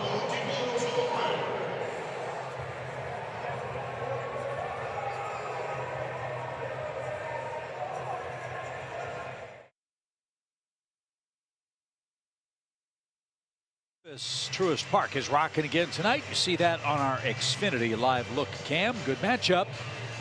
Max Fried and Kyle Gibson. They are dueling through 4 innings. The Braves lead 2-1.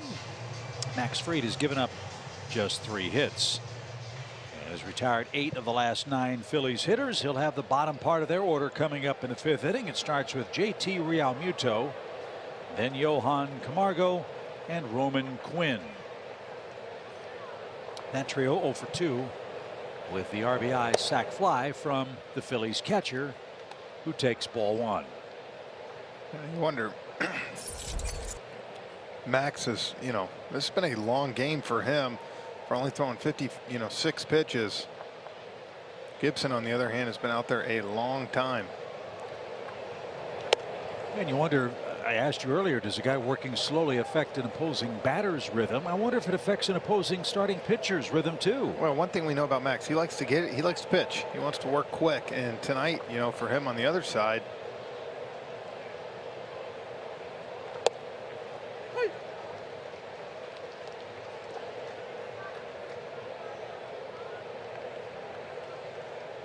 Two balls and a strike. Max Fried working economically. He's into the 5th inning. Trying to win his 5th straight decision for the Braves. And a touch high, 3 balls and a strike.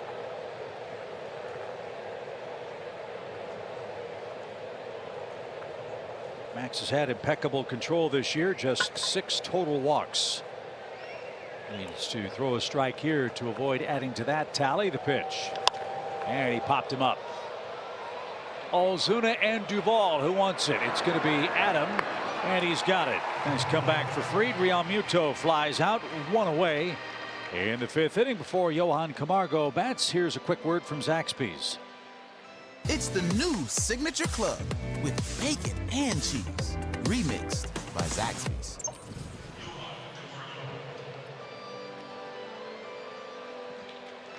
Camargo grounded out to Dansby Swanson. That ended the Phillies' 2nd inning.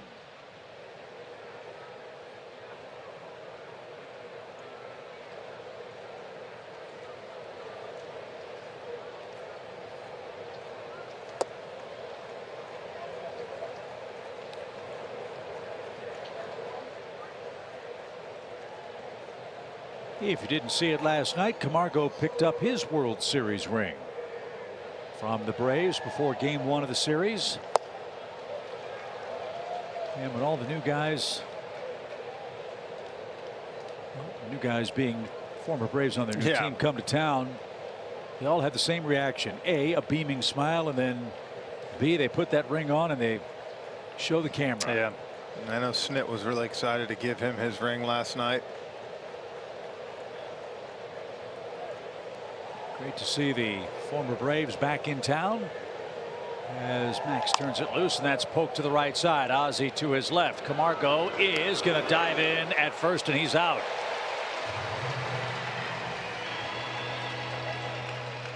Wonder if Johan keeps running. He beats that play at first. When you hit the dirt, you usually slow down. There's a break.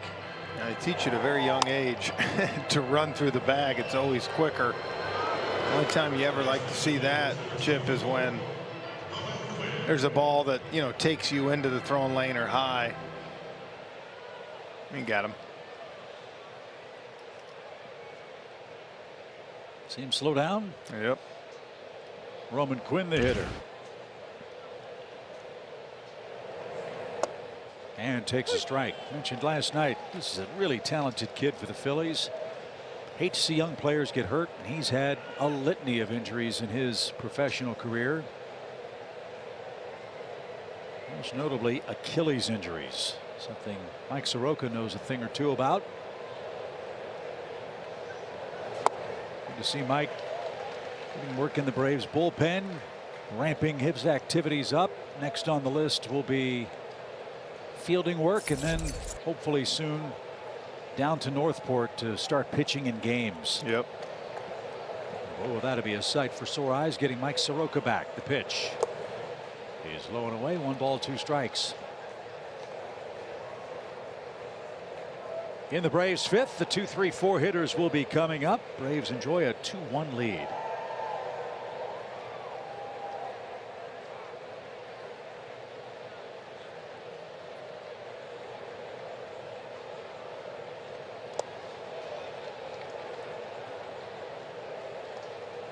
The way Max is pitching right here, Braves like to see him one of the next couple innings take advantage, maybe drive one in the gap, get a couple runs out there for Max.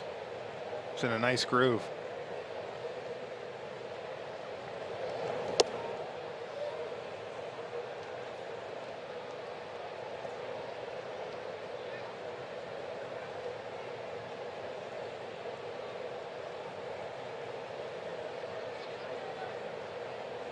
Full count pitch.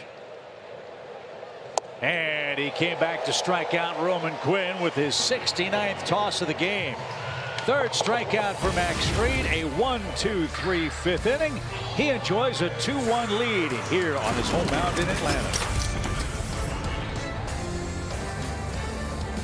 Next 4 years, Truist will donate $755 to the Braves Foundation's Henry Louis Aaron Fund with a minimum commitment of $1 million.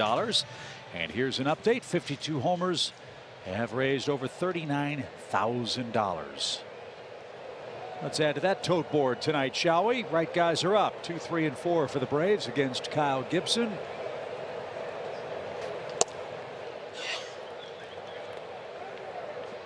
Bless you, Hal. Yeah. 1 ball, no strikes. Need a tissue over there, Hal?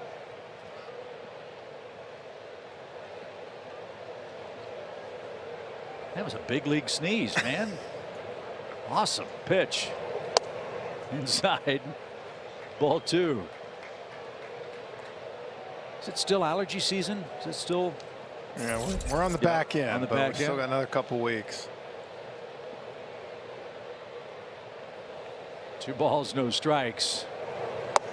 And Contreras watches that sail by. 3-0.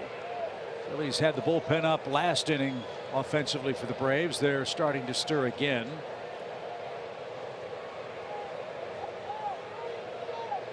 Gibson trying to put the sleeper hold on the Braves tonight. He's down a run.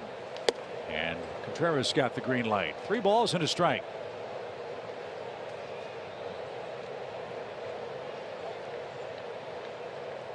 Who works slower? Kyle Gibson, Steve Traxel, or Chan Ho Park? Probably Traxel still.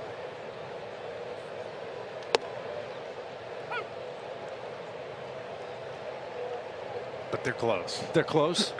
So you're saying the pitch clock would not be their friend? No, like I said, I wonder if the pitch clock, though, I'm sure in the minor leagues it's helped some guys because it helps them just get on the mound and throw. 3-2 pitch. And a comeback. Contreras was ahead 3-0 and swung and missed. That is strikeout number 7 for Gibson. Just kept working that ball further and further away.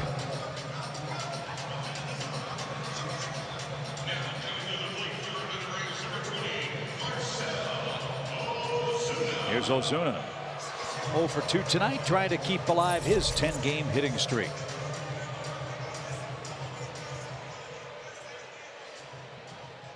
Well, you know, Gibson's not working too slowly tonight because Chipper Jones hasn't fallen asleep in his seats down by the Braves on deck circle. Chipper's here tonight. You know, now that he's reached 50 years old, we got to worry about bedtime. I was going to say, it's past 10 o'clock. A little gray in that hair. Crushing the caramel cord, too. 1 ball, no strikes. Braves up a run. Pitch to Ozuna. Popped up back toward us. He had some high foul balls, doesn't he? Yes, he does. I mean,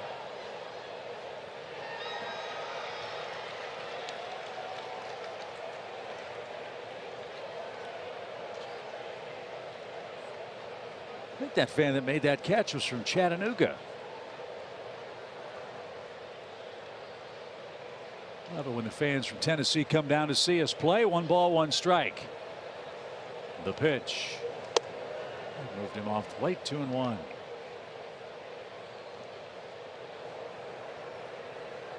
You gotta love it when Chipper's at the ball game. Baseball traditionalist. Having some Cracker Jack. Watching the Braves win tonight. And Ozuna awaits and didn't get that. It's 2-2. I've seen him throw too many changeups to righties tonight, but dropped one there on Marcel.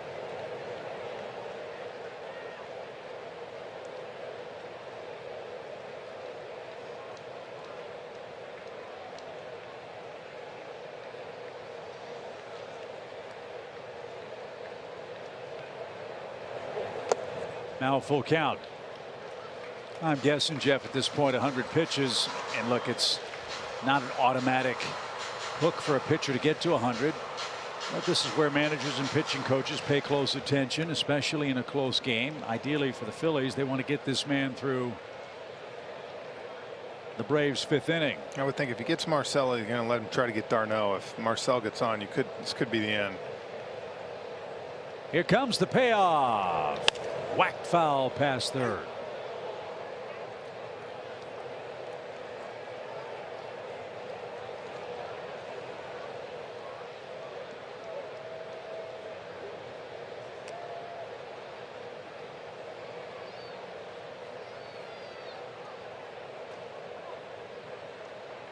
Second start in a row for Gibson where he's received very little run support.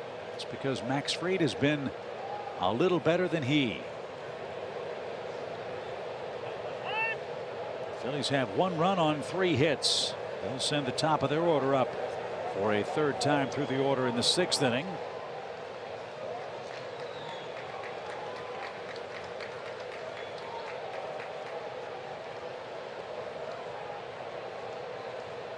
And here it is. Swing and a miss.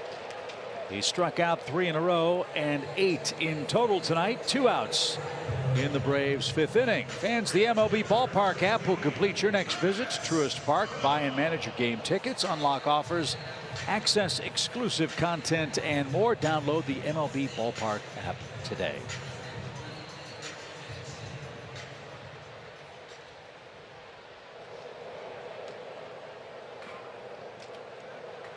So d'Arnaud 0 for 2. He has struck out and flied out. And takes a strike.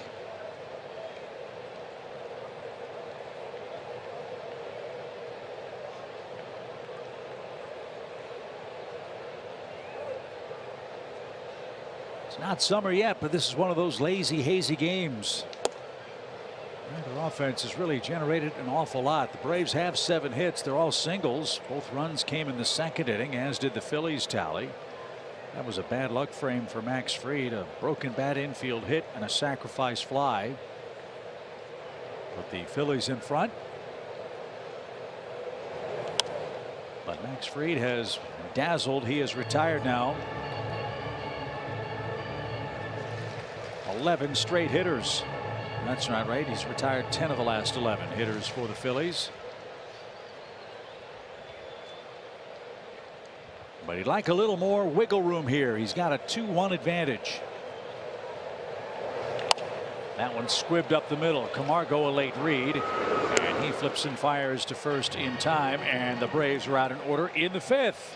To the 6th we go. 2-1. Braves lead it.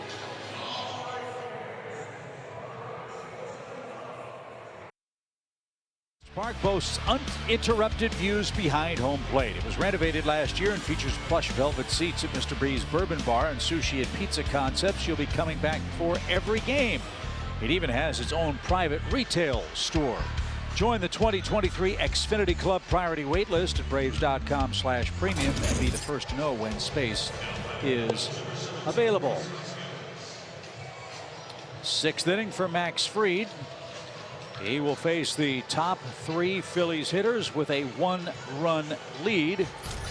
And let's check out our Zaxby's indescribably good play. Jeff? Well, we all know about the Brewers rotation and bullpen. You see the Braves right behind them, striking out 25% of the batters faced. They have 2 starters in the top 15 in Ks per 9. Kyle Wright is 4th, and Max Fried with 8.6 is in the top 15. Phillies. Rhys Hoskins leads off. Milwaukee might go through a few tough days ahead. Freddie Peralta apparently a significant shoulder injury. Yeah. They lost Hunter Renfroe to a hamstring problem, and I think everybody in baseball is praying for the best for Josh Hader and his family. They're expecting a child, and there's some shall we say, family difficulties they're going through at the moment. So everyone hoping for the best for the haters. As Rhys Hoskins 0 for 2 in the game tonight. Max Fried pitching a beauty. 1 run on 3 hits. He's got a 1-run lead. And that one hit out toward Ronald. The wind's going to push that toward the line, and he's there for out number 1. Conflicting weather forecasts here in Atlanta. There have been some that say there's bad weather approaching around 9:45 tonight. Forecast for Thursday's game is a little dicey too, and as you see the flags really starting to blow, you wonder if there's a front getting close to Truist Park. Take a look at my weather app in a minute for you. Jeff Rancourt, the best multitasker in the That's business, right. as Alec Bohm stands in. The wind is blowing. It's blowing all our stuff all over the place here.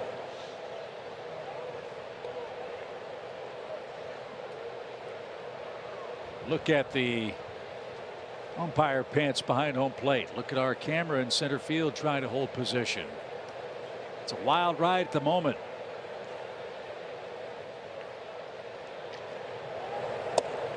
No, we're good till 1. 1? So I hope we're not here at 1 o'clock.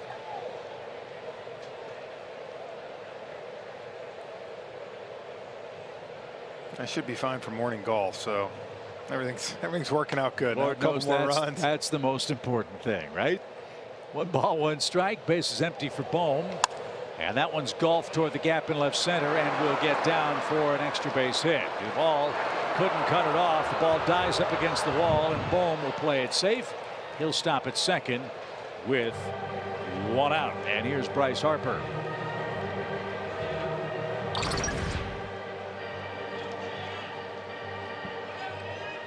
Went down and got that, didn't he? That's a good piece of hitting. He's starting to hit like they were hoping he would.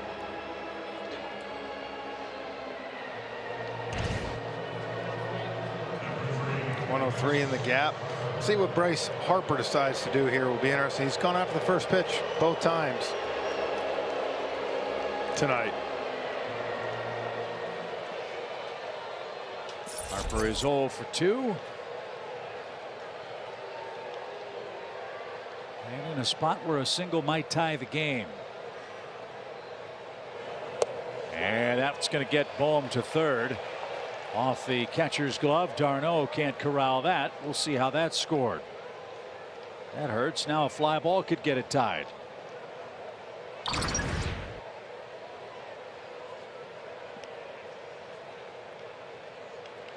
got to catch that one.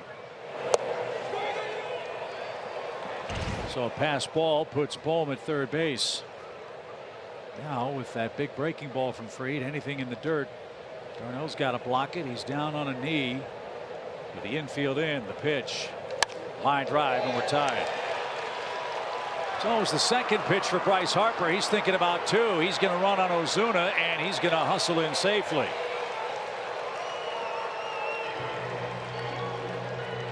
So an RBI hit for Bryce Harper, his 28th run batted in this year. 15 doubles, game tied 2 apiece. Well, just like that, goes after that first pitch again. And with the infield in, if Dansby's playing normal depth, it's a ground ball to him. And you give good teams extra opportunities, you're going to usually pay for it. And the pass ball cost the Braves a base. They had to play the infield in. That gave Harper an angle to work with. And the Phillies have evened the score. Here's Castellanos. He's singled in 2 trips. So we start a new 2-2 game.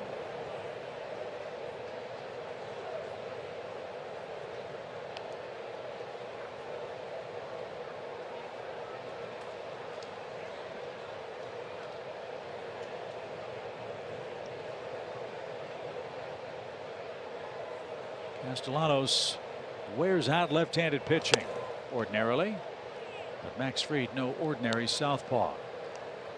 Nick with a .341 average against lefties coming in, and as we told you earlier, an extra base hitting machine. All right, there, just got a lot of the plate. But it's a 1-0 count for the Phillies right fielder. Harper a good lead at second. The pitch is driven to the right and into the seats foul. It's strike one to Castellanos. In the Braves sixth, Olsen, Albies, and Riley are coming up. Kyle Gibson threw 5 with 8 strikeouts, has kept the Phillies in the game. His offense has gotten him off the hook. They're tied now.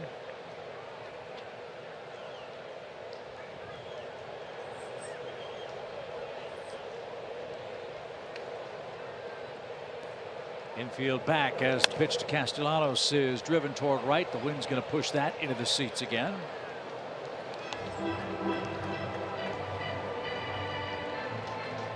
Can't be fun playing the outfield when the wind picks up like this. No.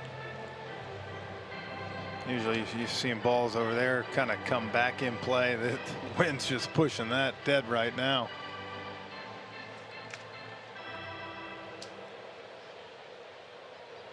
Fried could use a strikeout here. He's got Nick set up. Gene Segura's on deck. Back-to-back Philly doubles ties the game at 2. And Max Fried ready with his 81st pitch.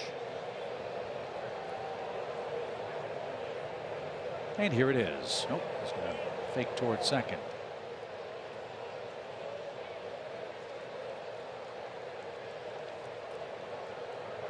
And the Phillies have scored 4 or more runs in 10 straight games on the road.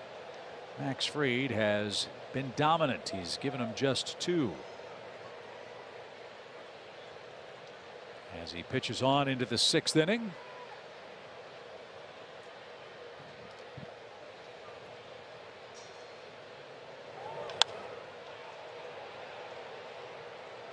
Again off the net. And Ronald with a page out of the Aguilar playbook. Threw his glove at the ball and slowed her down.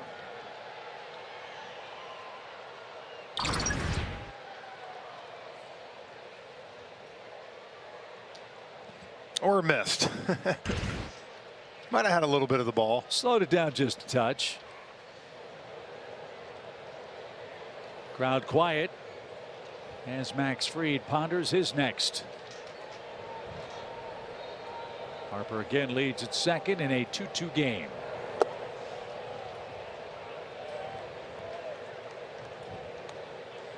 After 4 good hard fastballs, dropped the changeup on him, just too low for him to chase.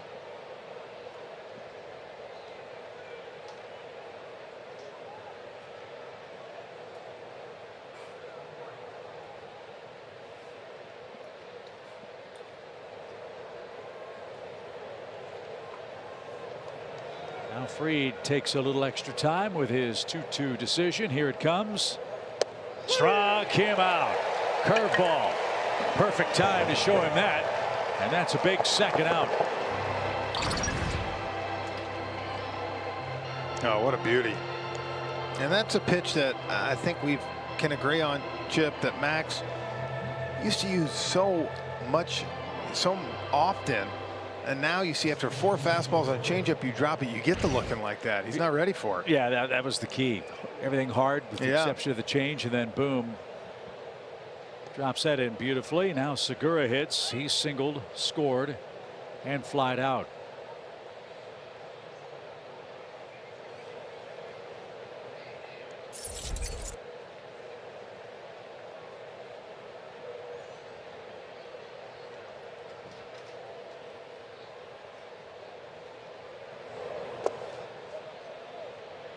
One ball, no strikes.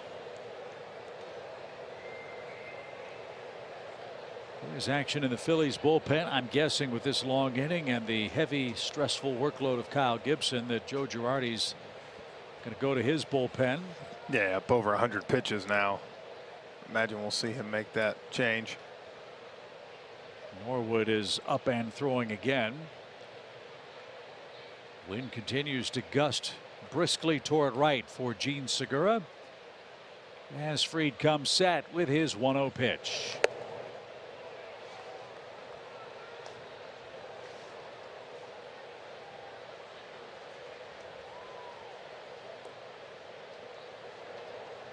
media tonight's attendance was 32,274 anxious fans at Truist Park tonight. 2-0.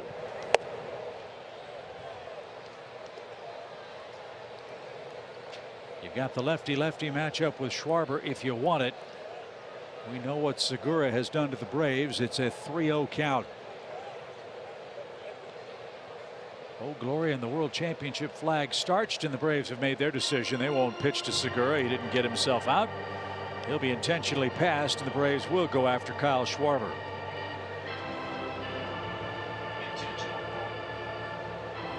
That's Fried's first walk. Colin McHugh is getting ready in the Atlanta pen. So Fried some 6th inning stress. McHugh might be getting ready for JT Realmuto. Let's see him leading off the 7th. 2 on, 2 out, 2-2 game. Fastball of beauty. Max has not lost velocity at all. Still throwing that ball in there.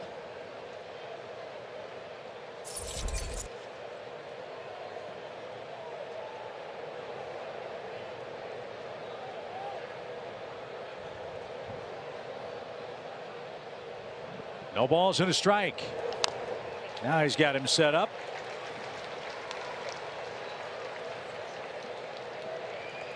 As we said earlier in the series, Jeff, for Schwarber, it's been 3 outcome game. Homer, walk, strikeout.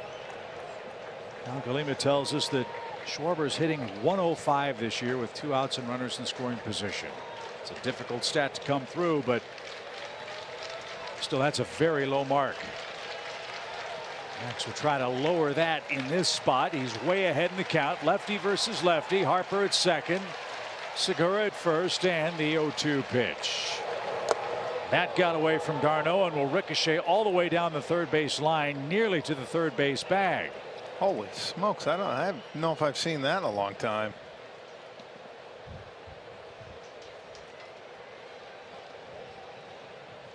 It hit off the shin guard, I suppose, but where? Off the glove and the right knee, and then it's kicked all the way down the third base line. And the Braves are going to check on d'Arnaud here.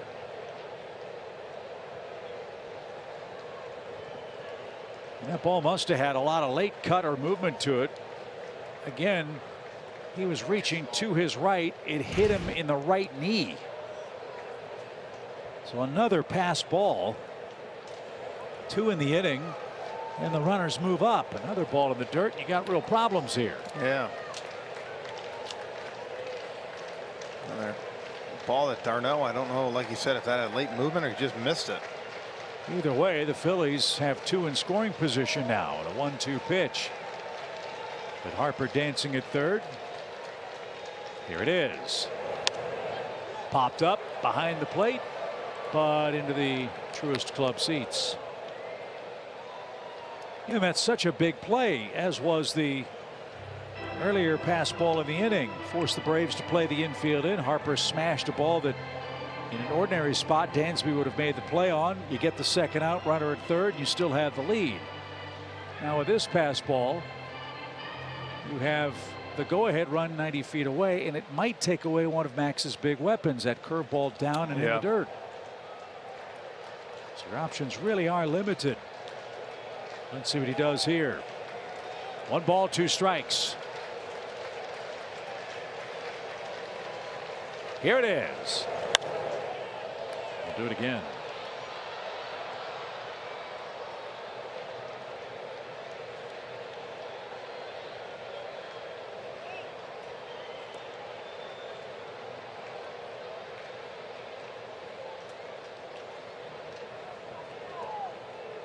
Back-to-back Philly doubles with 1 out in the 6th. A strikeout, an intentional walk, 2 passed balls. Game tied 2 apiece. Fried needs to make another big pitch here. It's his 92nd of the game.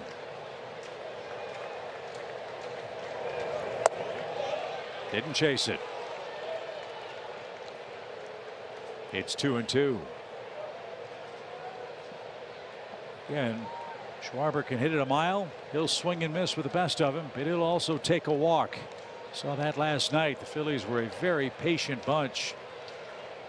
Atlanta walked 8 of their hitters. Max has only walked 1 tonight. That was Segura, and that was intentionally. You don't want Real Muto up with the bases loaded. 2 balls, 2 strikes.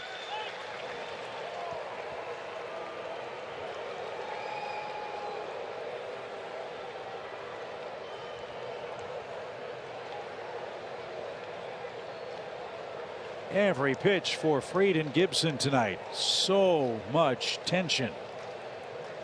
Close game. Now we're tied. Got to make a pitch here. Now we're ready. Here it comes. 2 balls, 2 strikes.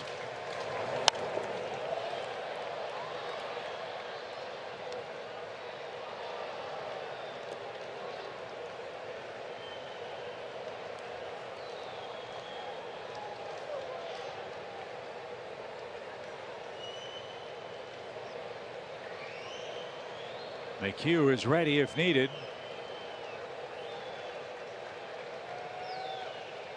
Schwarber will see an 8th pitch.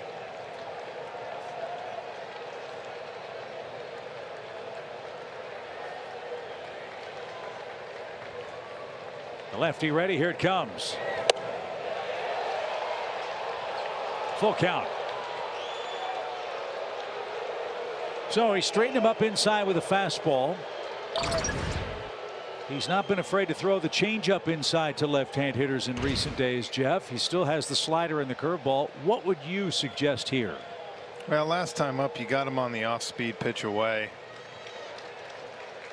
I kind of like that slider away.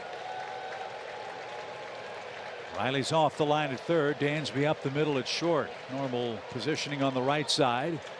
And now the payoff pitch with first base open on the way. He lost him. Schwarber takes ball 4. Bases are loaded for the Phillies. 2 out, and looks like that's going to be the end of the line for Max Fried.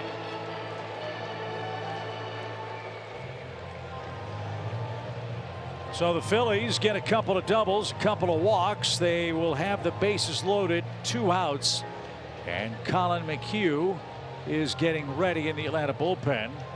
Let's see if Snit's going to leave Fried in this game or go to Colin McHugh. Stuff's still good. 95 pitches, and Snit has let his starter try to get out of the mess himself. Did this to Kyle Wright, and I think that did a world of good for Kyle too. I don't mind this. I mean, this is telling him you got this guy right here. It's your last hitter.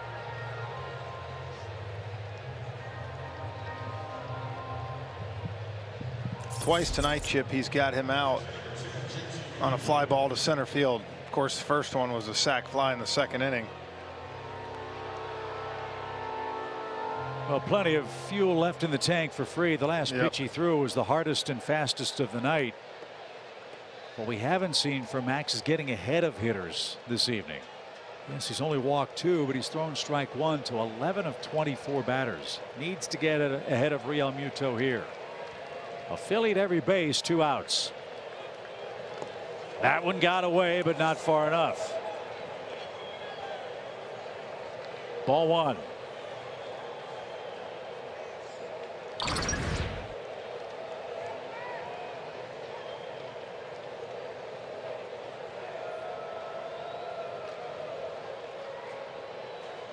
This is confidence right here in your ace by Brian Snitker. Real Muto, we've talked about it, the one guy on this team with really good numbers against Max Fried. 10 for 27, 3 homers. He hits with 2 outs in a tie game.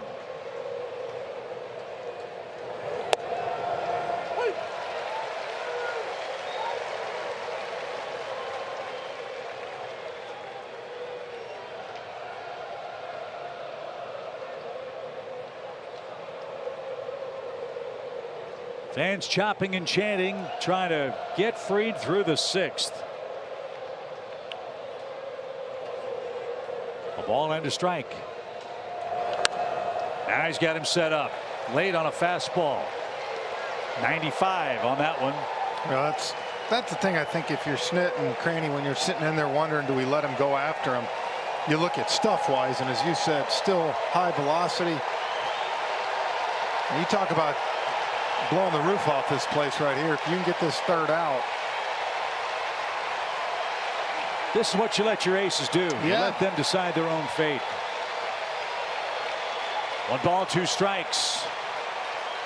Max way ahead. The pitch. Strike! Came out.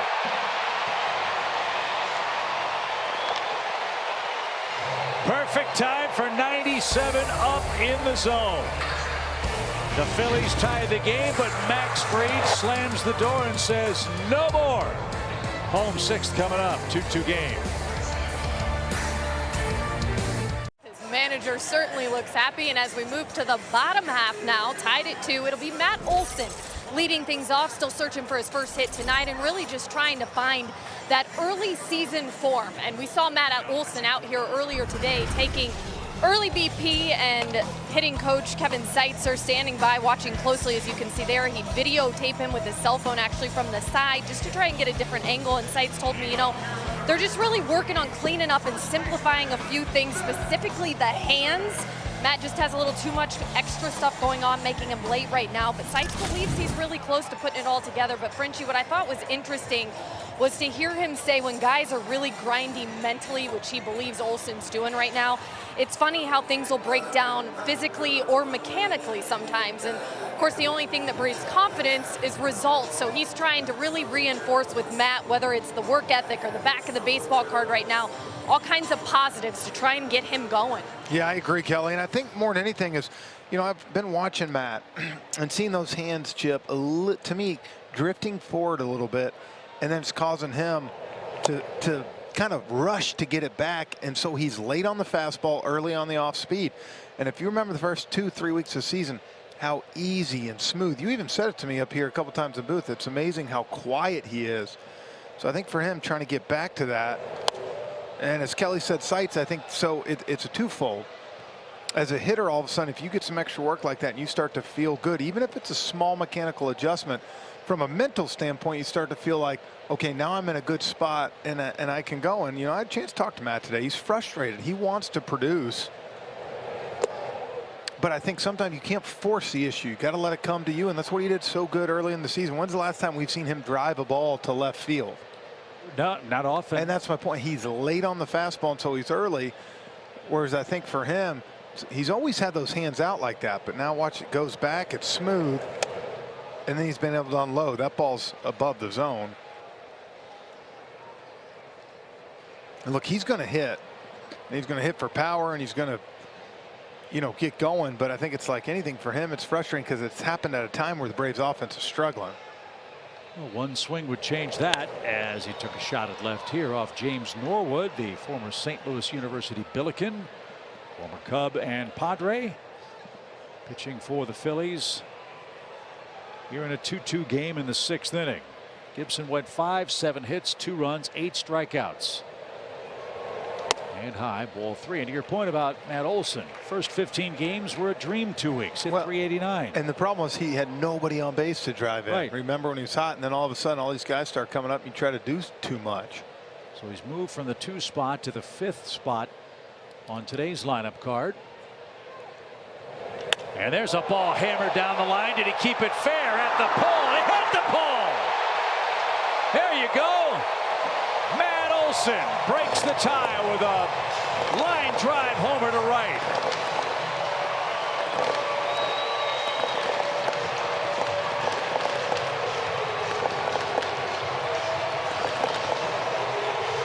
How enjoyable that trip must feel. It feels like a weight off the shoulders for him. And look what a little early work does. That's what I'm saying. Your first at bat tonight, yeah, you struck out. You hit a ball up the middle last time they made the play, and now that's what you're used to seeing. That fastball turning on it, 95. And Jeff, when you say a little work, I know you're speaking with tongue in cheek. It was a lot of work. Oh, he was out here for a long time. I go back to think about it. When you come up in the minor leagues, you're out on that field working all the time. Now, obviously, you have to slow it down a little bit out here. You're getting older. You're doing that. But you still have to put the work in. And if that means spending an hour sometimes off a machine. Look at that. That pitch is above, up the zone. That's the one he just missed a minute ago. But he drove it. Yeah. It's a little out front, but he drove it. Not only that, to right field. Yeah. That's something for him. Look at that ball hit halfway up the foul pole, still rising. This one lifted toward left and into the seats. I was about to say, even when Matt has tried to use the center part of the field in recent days, the ball has come off his bat with all kinds of spin. Nothing solid. Look, you go back and watch. We showed his 3 home runs tonight against Gibson. You know, he's a pull hitter. Yeah. He is. And that's where his power's at. And hopefully that's something. Look at that smile. I mean, I hate to say it. It feels good. Especially because it breaks a tie. Yep. Man, you saw your pitcher out there busting his tail off tonight. And now he's in line to get a win right now if the bullpen can hold.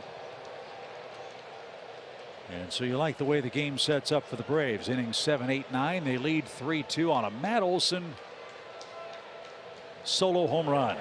This ball hit into the shift. And the ball is thrown long dart style over to first. Bohm was the man in the shift. Almost a collision with Segura.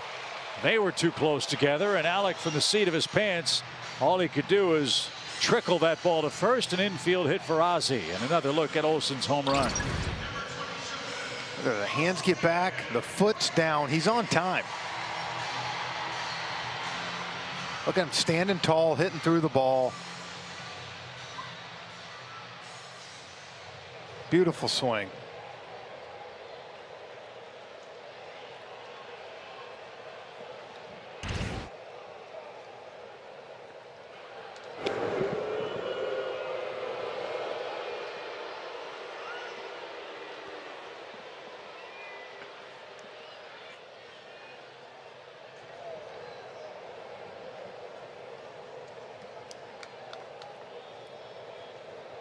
Riley the hitter, and he hooks that one into left field, a base hit. The Braves have 10 knocks. Ozzie thought about going to third, but he'll slam on the brakes, and the Braves with 3 consecutive hits off James Norwood, looking to pour it on again, looking for a big inning tonight. Now, don't think hitting's not contagious. All of a sudden, Austin Riley now is coming out with 2 hits in back-to-back nights. It's what you're used to seeing.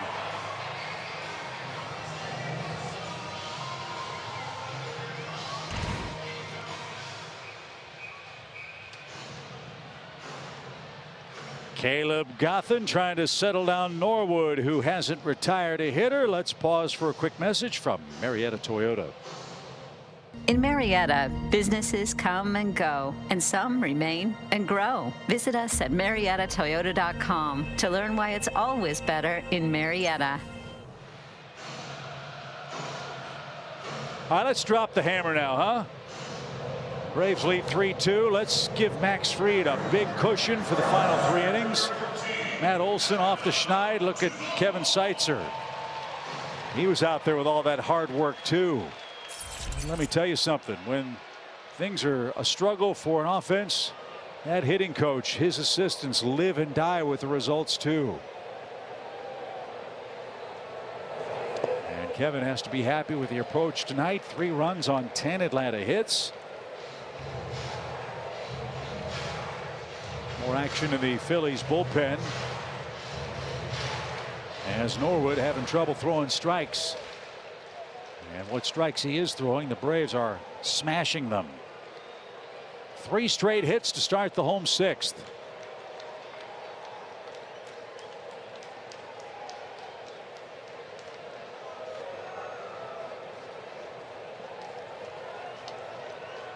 One 0 count.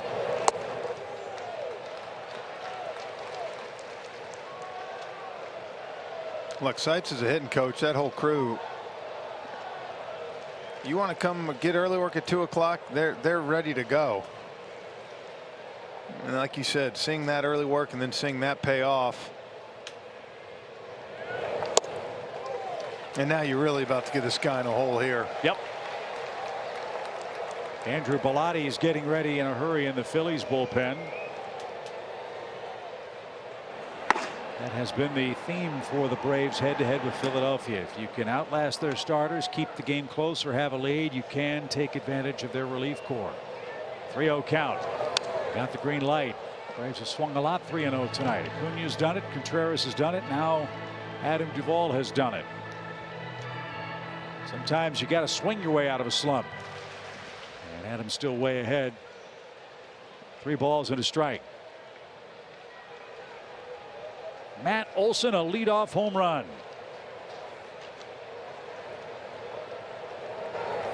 And ball 4. They are loaded with nobody out.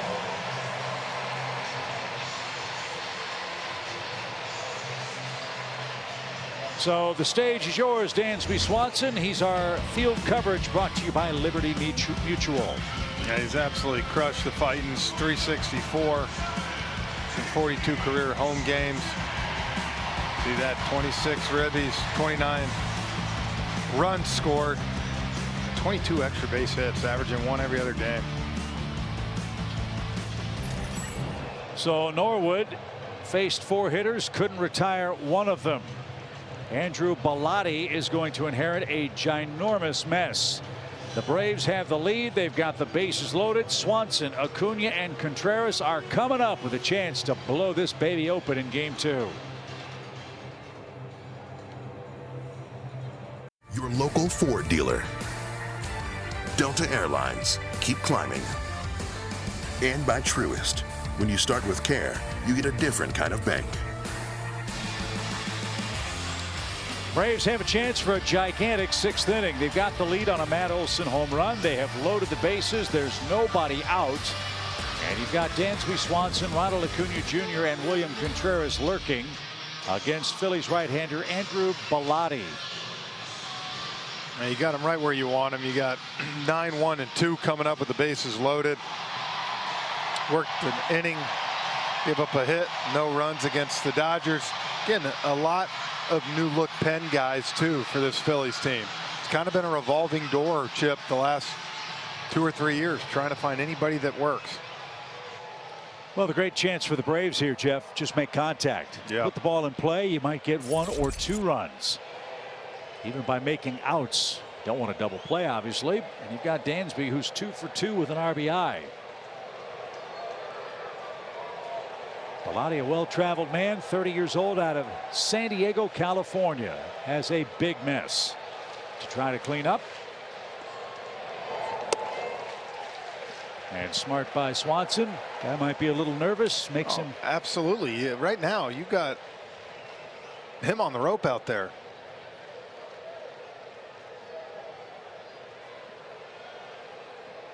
Albies, Riley, and Duvall 3rd to 1st on the base paths for the Braves. The 1-0 pitch. Hit high in the air to right. Wind pushing that ball toward the corner and stands and into them. It's an even count.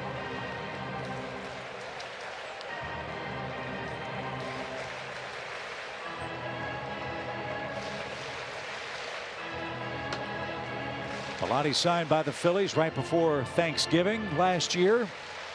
Last pitched with the Marlins, 3 games in Miami in 2021. Missed 2 full years because of injury in 2017 and 18. His has been a long, winding road. 1 ball, 1 strike. I didn't mean to, and fortunate that ball went foul. So that costs Swanson a strike.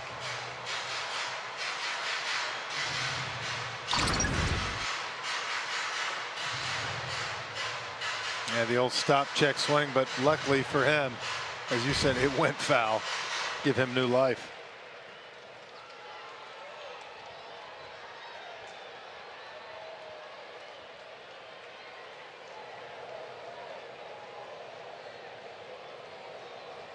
Needs some contact from Dansby here. 1 ball, 2 strikes.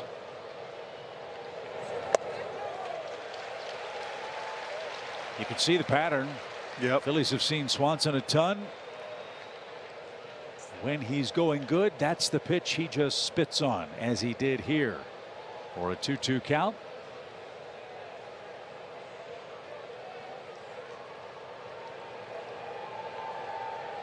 Right-hander ready. And here she comes. Off his knuckles and out of play to the right.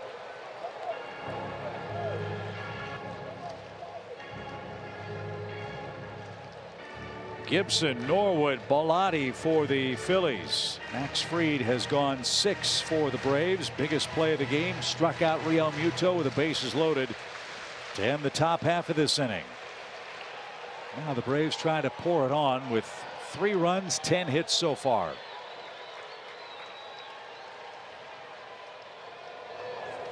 And he struck out Swanson. So Dansby's the first out. But Bellotti's not out of the woods. He's got Acuna coming up. This is one of those where if it's out over the plate like it's supposed to be, there's a good chance he puts in play it backed up. So Ronald is our Chick-fil-A game nugget tonight. Who better to swing the bat in this spot than the Braves right fielder? Another guy, you saw Dansby's numbers. That great work against the Phillies. Over 1,000 OPS. 11 home runs in those 35 games.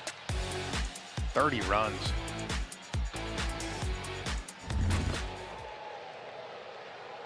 So Bellotti gets the all-important first man.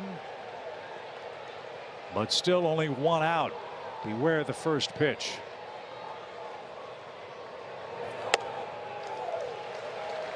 They were thinking along with me. Yeah. Tantalizing, but he took it.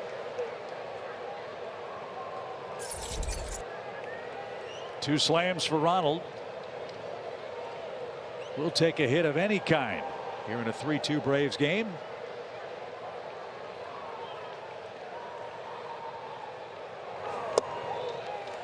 Well, this is where Ronald does such a good job. A lot of hitters like this in this type of count, Chip, getting aggressive, coming up there. The best ones are able to slow the game down, and that's what Ronald can do right here. He's not going to get over anxious. He's looking for his pitch, and if not, he'll let him walk him and pass the baton. Strike zone shrinking pitch by pitch. The 2-0. Pulled a string. Good swing. After 2 fastballs and 89-mile-an-hour changeup fooled Ronald, but he's still ahead in the count. 2 balls and a strike. Olson's homers started the rally. 2 hits and a walk later, they were loaded. Dansby struck out. Now Acuna, the Braves leadoff man tonight. Now he's got to throw him a strike. Yeah, just went the 2-0 changeup, try to throw it again and pulled that one. Well, will he triple up? Well, I think now the good news, whether he throws 95 or the 89-mile-per-hour change, Ronald's looking for something out over the plate he can get extended on. If not, take your walk and pick up an RBI. Ronald has one of those already this evening. 3 balls and a strike. Center cut 95 and he fouled it back. Full count.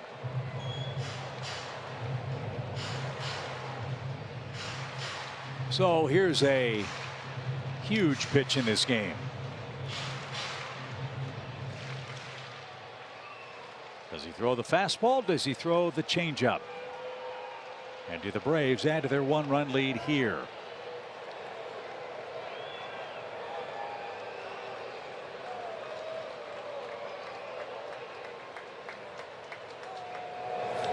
High towering fly ball to center. Roman Quinn is under.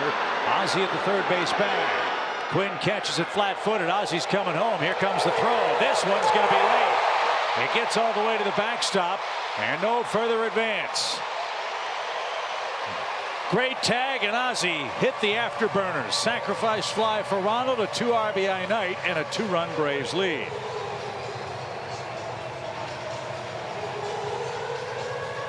Yeah, good job having Ozzie fast guy on third base. Ronald, I think this was a fastball he got right here. We saw Quinn with a good throw last night. I don't care with Ronald running over there.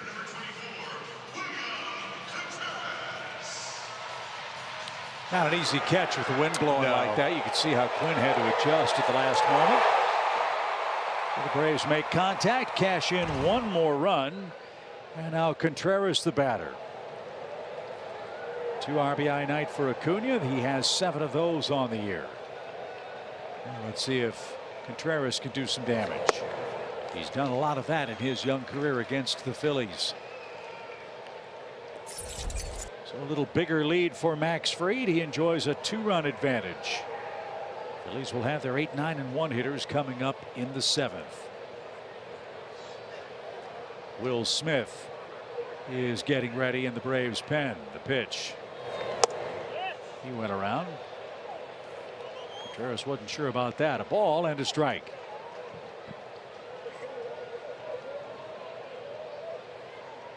Ryan Snitker told us down in Miami that he thought Will Smith would be a very important pitcher, not just in this series against the Phillies, but all year long against them with the left-handed bats they feature.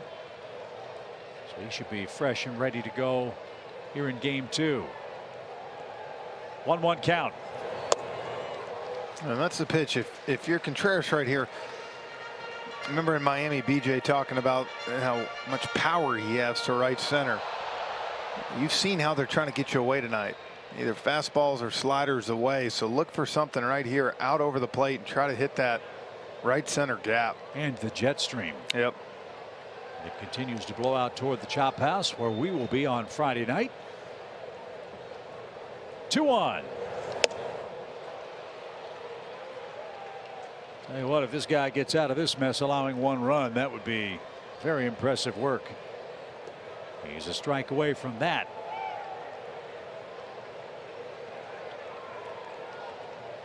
Both runs belong to Mr. Norwood, who can do nothing but watch. 2 balls, 2 strikes from Bellotti.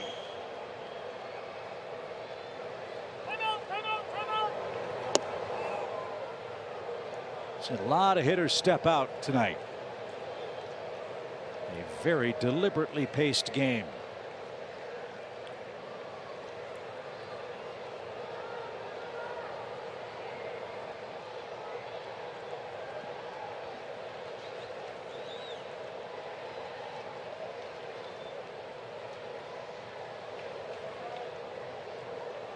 Now we're ready with a 2-2 count. That one pulled and no advance.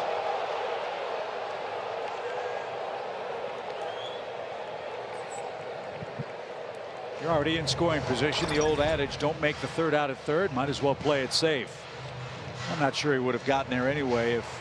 Well, from second base sometimes it's tough to see how far that ball bounces away. Now with it 3-2 anyways, runners are going to be getting a head start here. Yep. At first base, maybe you take a chance. If you're in scoring position, play it safe. We'll be running, as Jeff said, with this pitch.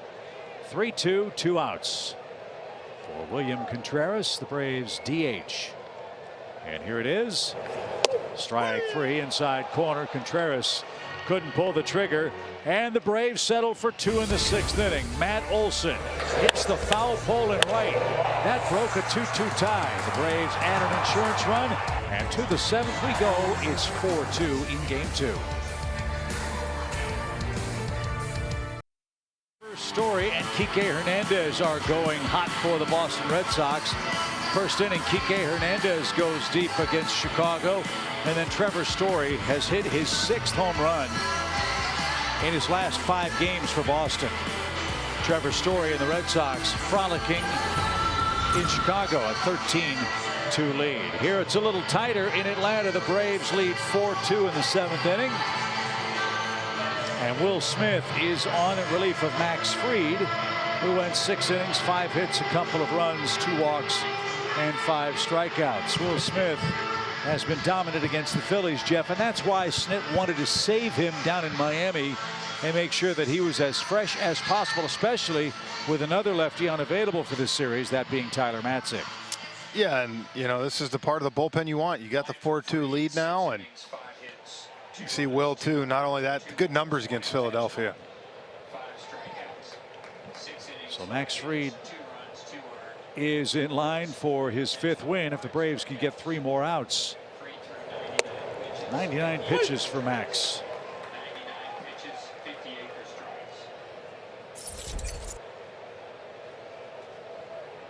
Camargo, Quinn, and Rhys Hoskins coming up. That trio is hitless in the game.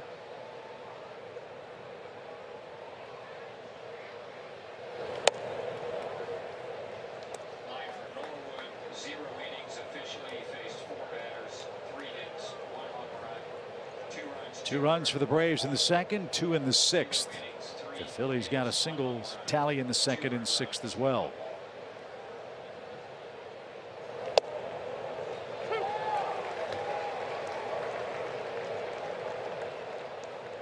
One ball, 2 strikes. In Will Smith's career against this Phillies lineup that's penciled in there for Joe Girardi, they're a combined 3 for 44 in their careers. That's why Will Smith will be so big the rest of the way in this series.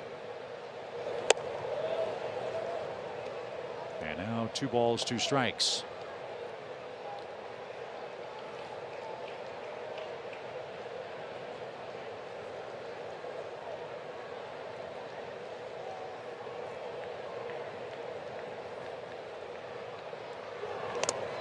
That is caught by d'Arnaud on a tip. Camargo down on strikes. He is out number 1 in the 7th. 6 Phillies have been struck out by Max Fried and Will Smith tonight. That's perfect. Went fastball away. Got him thinking 93. And then bottom part of the zone got Camargo out in front. Roman Quinn, the hitter, he's 0 for 2. Want to keep this guy off the bases. Even with all the leg problems Roman Quinn has had in his career, he's 28 for his last 31 in stolen bases. Did you see Will Smith talking to Matt Olson right there, pointing to him before? I think he was trying to figure out if he tries to maybe push bunt right here, who's getting it, who's going to the bag. Quinn obviously great speed.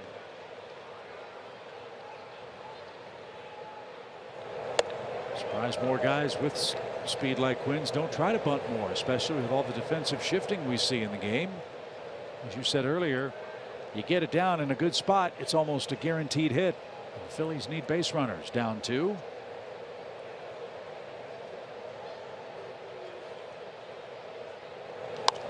That's corked over the Braves dugout into the seats. Foul. 1 ball, 2 strikes.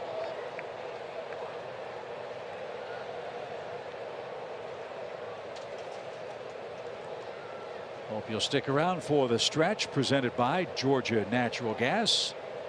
Trevor, Peter, and BJ are going to break down what looks to be a new offensive approach for the Braves in this series with Philadelphia. 21 Atlanta hits in the first 2 games. That's an encouraging sign. They'll break down the hows and whys after Will Smith mows them down here in the top half of the inning. Look, we're all about love good home runs, doubles, but in games like this, sometimes nice to see 2 out singles, 2 out RBIs. Just giving yourself a chance with the ball in play. Good try over the inside corner. And Quinn took it. So now an important pitch in this game with the top of the order lurking. A lot of power for the Phillies. And Quinn with blazing speed. 3 balls, 2 strikes.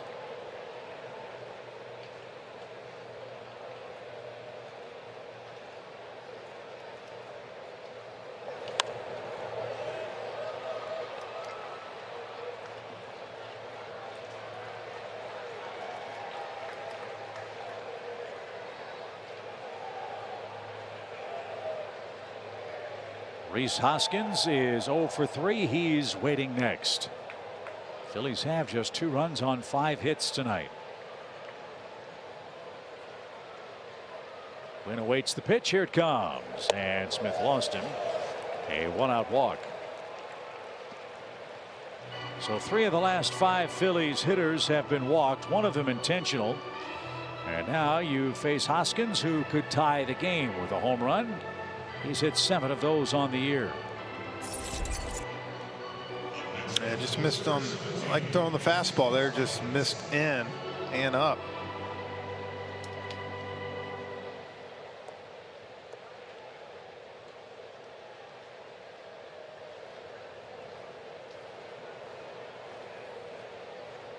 Let's see if Will can get a double play ball here. The Braves shift for Hoskins, who's hit the ball in the air 3 times. The pitch. Straighten him up on the inside corner. 0-1.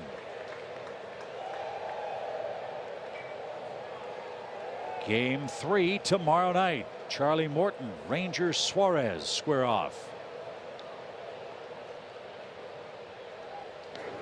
Close at first. And the stolen base is a huge part of the game for the Phillies. This year they have stolen 27 bases and have been caught just 3 times.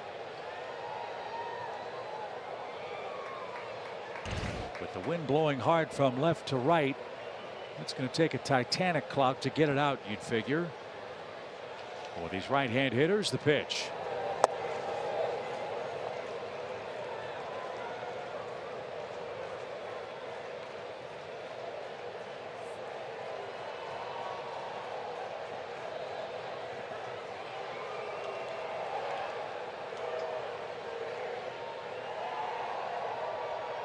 Eastern heavyweights have played 3 hours tonight. And we're in the 7th. 1 ball, 1 strike. Cue shot foul. Now Hoskins set up. We'll keep you updated on what the Mets are doing out west. They got a big offensive game last night. Tonight they're playing the Giants again. They're tied early 1-1 out in San Francisco. The Braves are trying to win their 20th game and 11th at home tonight. They lead late. Smith ready, checks the runner and chases Quinn back.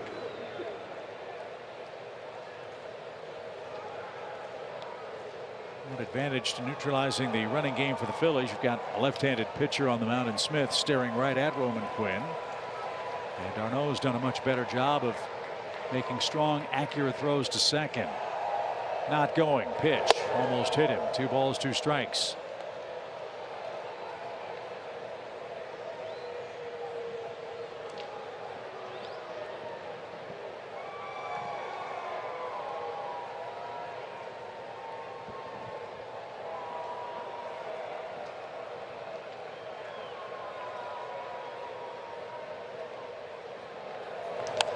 Right back to the net, foul.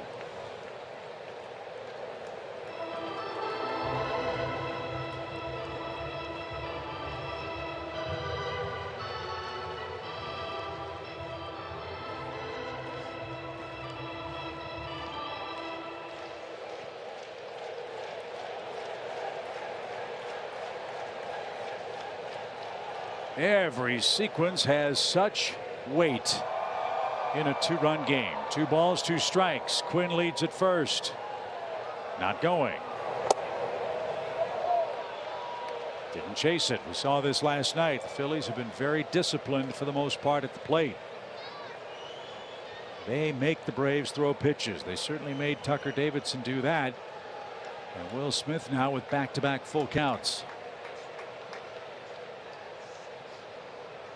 The next pitch will be the 260th of the game. And it's a base hit to right. So the Phillies have the tying runs aboard with 1 out. Alec Bohm is coming up. And the problem, Ben, for Will right now is just falling back into that full count where you have to throw a strike. If that pitch right there, Chip, is thrown on the 1-2 count or something like that, you might get an easy out. But when you work it back to 3-3 or 3-2 full count, got to throw a strike. And Alec Bohm, the batter, he extended his hitting streak to 4 games with a 6th inning double and scored on Bryce Harper's base hit. Harper's waiting next. So trouble for Smith. 2 on, 1 out. 4-2 Atlanta. The pitch. And there's a strike. Will's thrown strike 1 to each of the 4 Phillies hitters.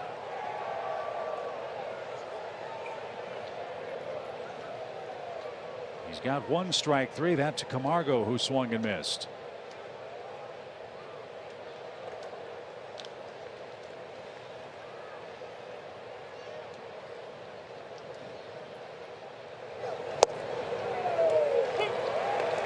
Now he's way ahead.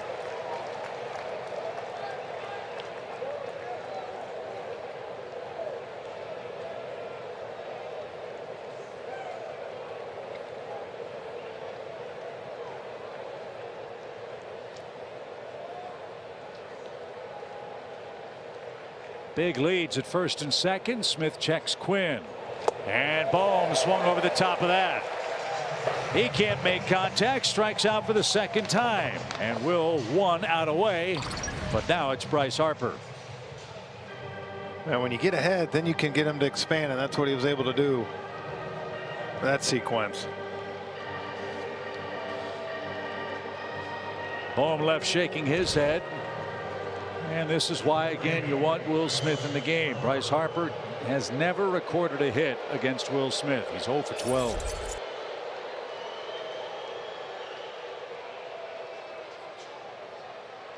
Harper doubled through a drawn-in infield and brought home Bohm to tie the game. That was against Max Fried. The pitch.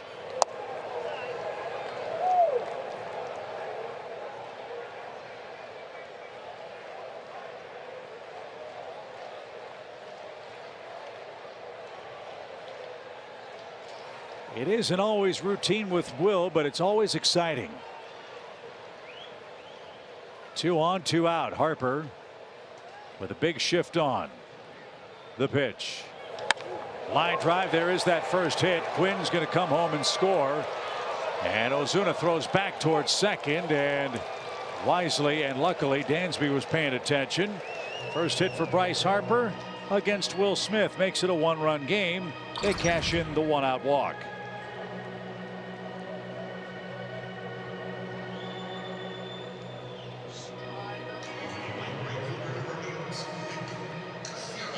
Nick Castellanos is going to come up. Rick Kranitz is going to come out. Spencer Strider has gotten up and has started to play catch. So walk, 2 singles, 2 strikeouts for Will Smith as the Phillies have chipped away at the Braves lead. It's now a 4-3 game.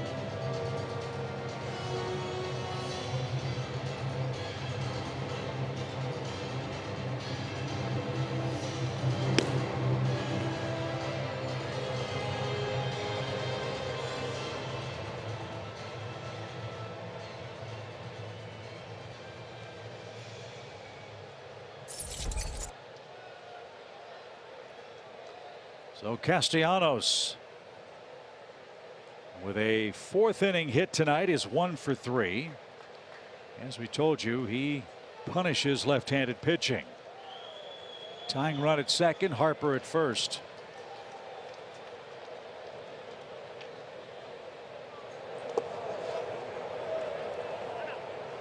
Castellanos has only faced Will Smith 1 time, so you don't base much, if any, history on that 0 for 1. Last year Bryce Harper had 3 RBIs, all homers against Atlanta. He's got 2 runs batted in against us tonight, but the Braves still lead. 1-0 floats outside, ball 2. Gene Segura would be next. He's reached twice.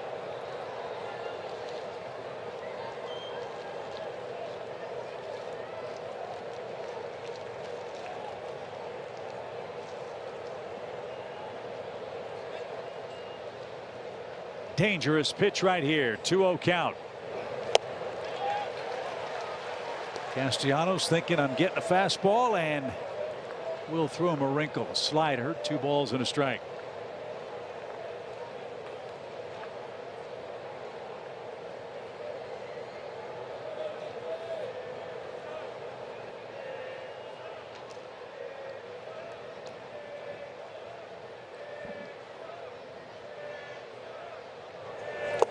Did it again.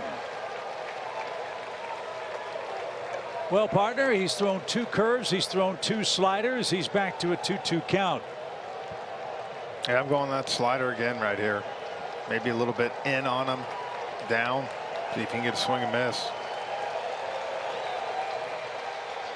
It's been his best pitch. Phillies left him loaded in the 6th. They've got 1 in, 2 on, 2 out here in the 7th. And Smith ready with his 2-2 pitch. He threw it again, and Castellanos strikes out. Smith strikes out the side. The Phillies get one.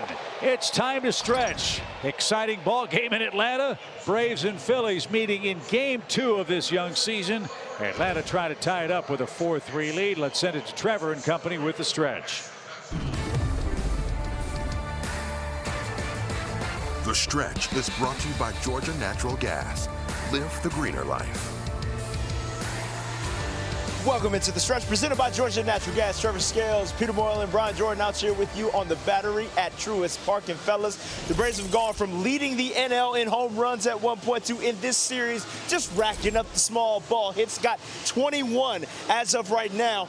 It has completely shifted as far as the offensive approach. Yeah, look, it's something that we wanted to see as well. You got rewarded last year with all the home runs and the big swings, but unfortunately this year we're just not getting rewarded the same way. But you've definitely seen in the last few days a change of approach from everybody up and down that lineup, trying to stay inside the ball, trying to not to get out in front too much, BJ, and just trying to drive that ball the other way and stay up the middle. You can see it, 21 hits in 2 days. Yeah, you got to love it, man. 21 hits and 18 singles, something that we haven't seen in a long time from this team. Everybody's swinging for the home run.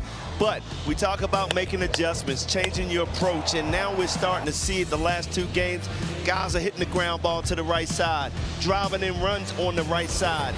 They're making it happen. I think finally they're starting to get it. And hopefully it'll continue and we'll score a couple more runs tonight. And I'm not against Matt Olson going big fly either here. Oh, so yeah. we will get it back to some more Braves baseball after a quick word from our friends at Georgia Natural Gas. Ready to play ball with a new gas company? Georgia Natural Gas knocks it out of the park with simple service and great rates. And when it comes to helping the environment, GNG's Greener Life program makes it as easy as paying your gas bill. Sign up with a home team today at GNG.com. Great job with the stretch, guys. Here we go. Bottom of the 7th inning. 4-3 Atlanta has the lead in game 2.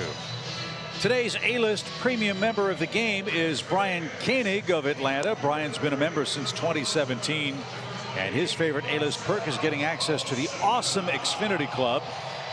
Discounts on merchandise and getting access to playoff and World Series tickets. And most importantly, having a great account manager that's responsive and helpful. Congratulations to Brian Koenig, today's A-list premium member of the game. This is Brad Hand. He will face the middle of the Braves order in the bottom of the 7th inning, and Hand has been very good. Yeah, he's got that big sinker, had those great years with San Diego and Cleveland. Hard two-seamer running away. Marcell Ozuna will be the Braves hitter.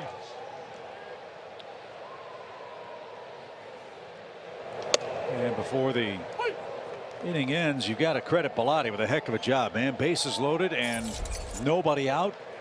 He allowed only 1 run to the Braves on a sac fly. So he has kept the game close. Braves lead it 4-3.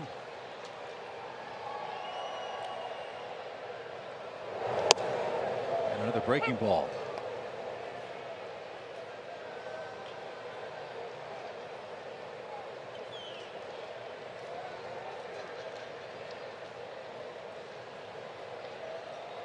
Ozuna looking to extend a 10-game hitting streak.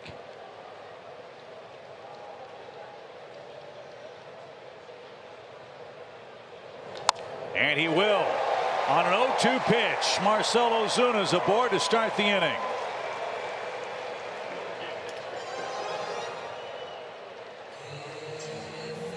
A beautiful start. Yeah, you keep throwing that pitch, and after another one here, Marcell was able to stay back, hit the ball down in the zone where he likes it, and drop that head.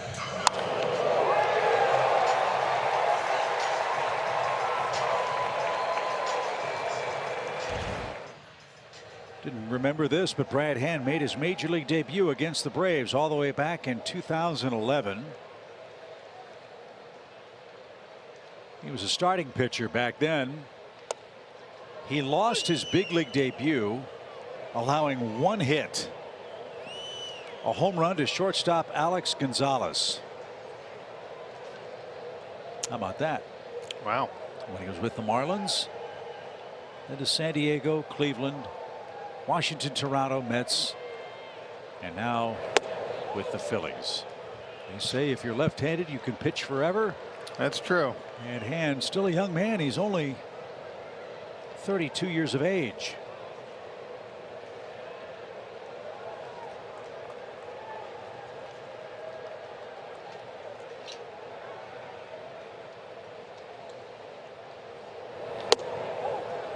No, didn't get that. A ball and 2 strikes.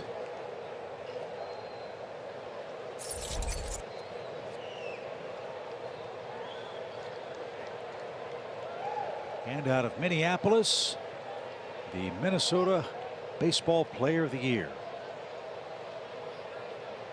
A ball and 2 strikes.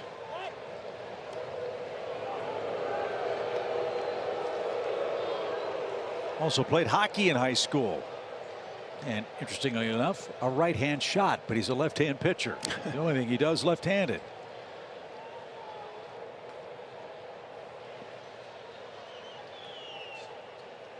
One ball, 2 strikes.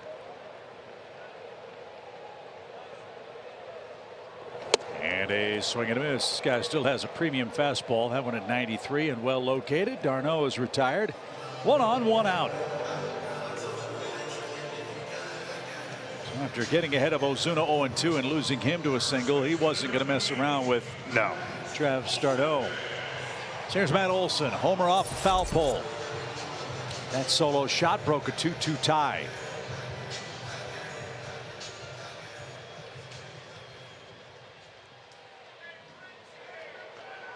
His first homer since the 14th of this month. That came against Sean Manaea of San Diego.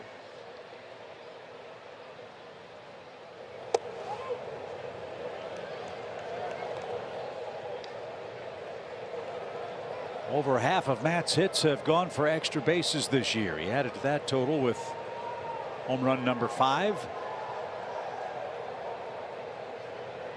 22 homers off left-handed pitchers last year. We've talked about that a lot. But when you think of the enormity of the record that tied, it will catch your attention. And here's what happened in that 6th. Beautiful swing. Stayed right behind it. Look at that thing. Halfway up the foul pole on a line.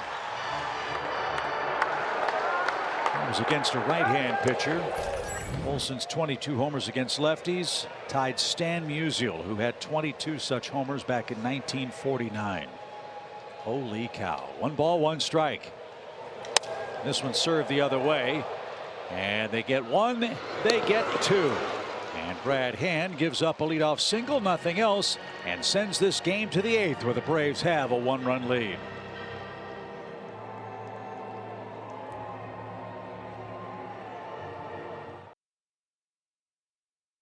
One-run lead, and I have made my way up to one of the areas that I think has the best view in the ballpark, here in the Xfinity Club, where not only do you have the up-close view of our broadcasts, which are spectacular as we know, but there are no interruptions to seeing the game here. No one's going to get in your way, and very unique is the fact that there are these 4-person tables where you can bring a couple of your buddies up here, and all you got to do is, you know, run the QLR code and they'll bring you food and drinks right to your table, gentlemen, so you don't have to miss any of the action. And if you want to join the 2023 Xfinity Club priority list, which I don't know why you wouldn't, it's braves.com/premium to get on that wait list. And for now until the rest of the game, gentlemen, I think I'm just going to watch from up here. I don't blame you, Kel. Yeah. That's a great spot. Pretty nice. AJ Minter's on to pitch the 8th inning against the Phillies. Why not? I'd stay up there. Well, you know what? We do the bleacher game coming up on Friday. Maybe we can do a game from there Saturday. Yeah, that's fine with me. Gene Segura leads off. Braves 4, Phillies 3 in game 2 of the set. The pitch. And fouled back. Boy, AJ Minter's on a nice run for Atlanta. And one thing he's done such a good job. 4 and 5 hitters this year, 1 for 21. And we hope to have as exciting game Friday as we have tonight. We'll be joined by Tyler Matzik and Mike Soroka, a couple of our special guests as the Marlins are in town. Jeff and I will be out amongst you in the Chop House seats, one of our favorite days of the year. Coverage starts at 6:30 Eastern with Braves Live pregame on Bally Sports Southeast and the Bally Sports app.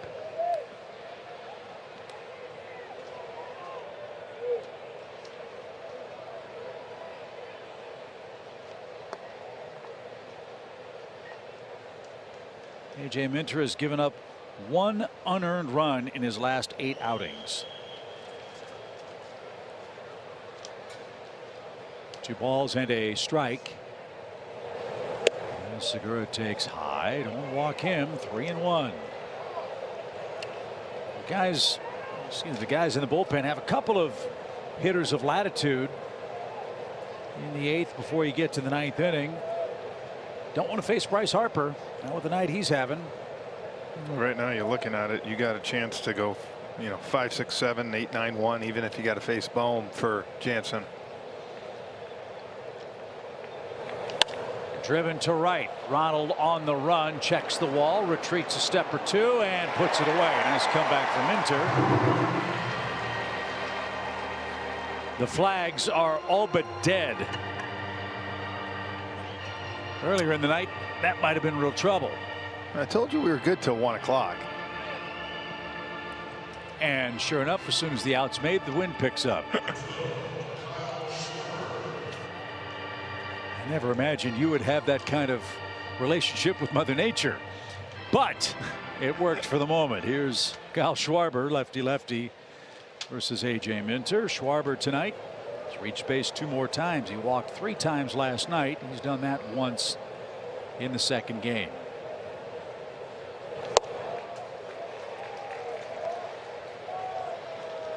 Fried, the pitcher of record for Atlanta. Norwood for the Phillies.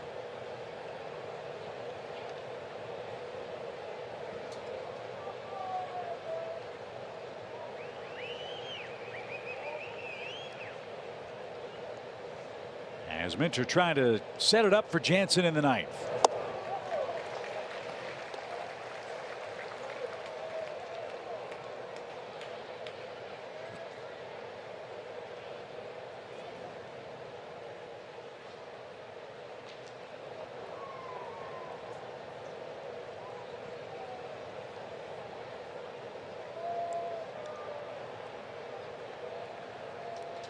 Nothing in 2. And Schwarber didn't chase that. Mets and Giants still tied 1-1, bottom 3. You'll see that crawling across on the Bally bar at the bottom of your screen. All the other big league scores too. Marlins were shut out in Tampa Bay tonight. We'll see them this weekend. Braves took 2 out of 3 in South Florida. Hope for that and more this weekend. Low 2-2.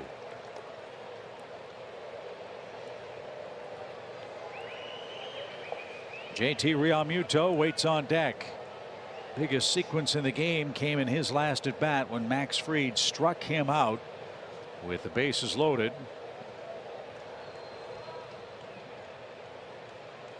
To keep the game tied. The pitch in the air center, but right at Adam Duvall. Wynn's going to play a few tricks, and he has to recalibrate. Makes the play. 2 out. And JT Realmuto will be the final hope in the Phillies' 8th. First, a quick message from our friends at Delta.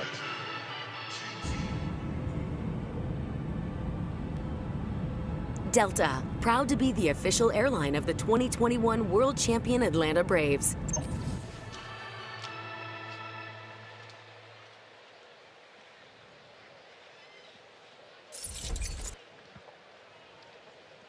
Realmuto 0 for 2 with a sac fly.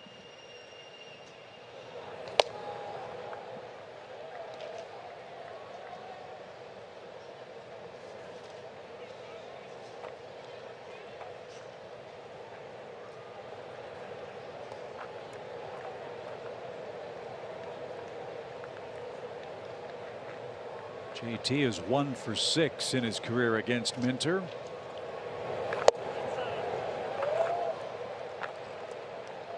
You've got Camargo waiting on deck.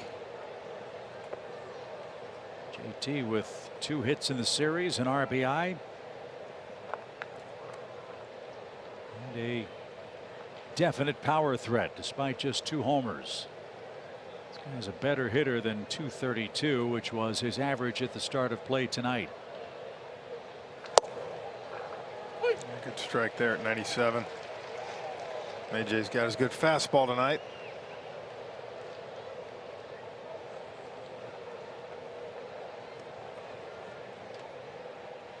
Last pitched 3 days ago, so he should be well rested. Same for Kenley Jansen.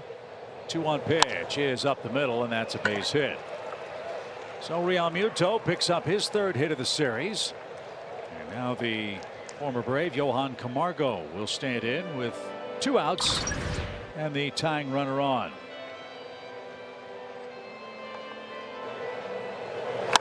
You know, it's funny, Realmuto, you can see him starting to have better bats. Chance to talk to him a little bit down by the cage today.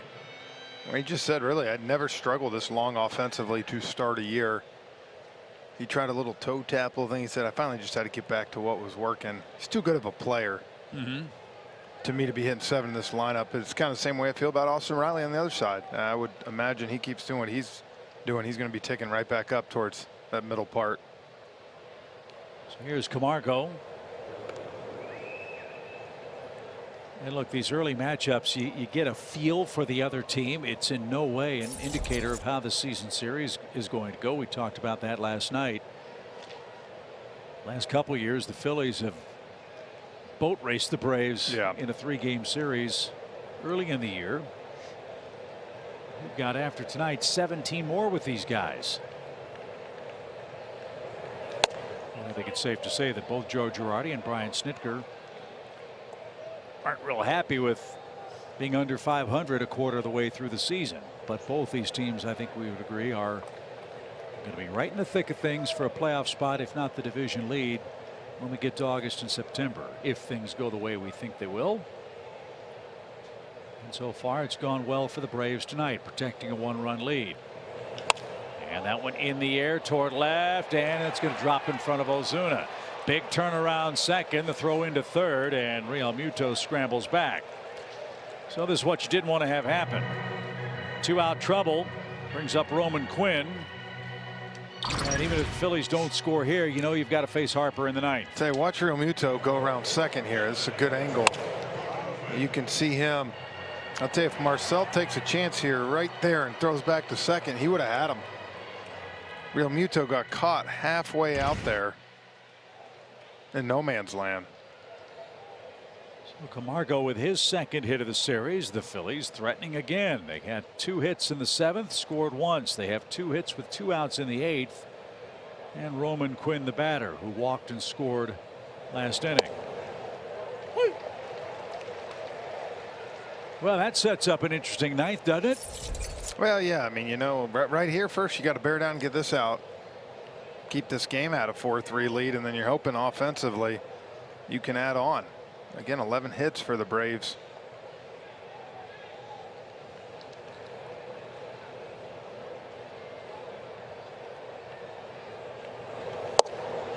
Right there, and a strike.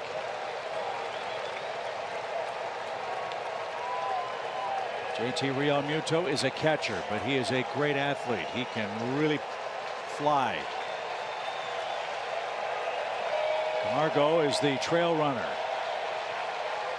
32,000 are here tonight trying to get Minter through the 8th. No balls, 2 strikes. Oh, they had him picked off. Realmuto was breaking. Yes, he was.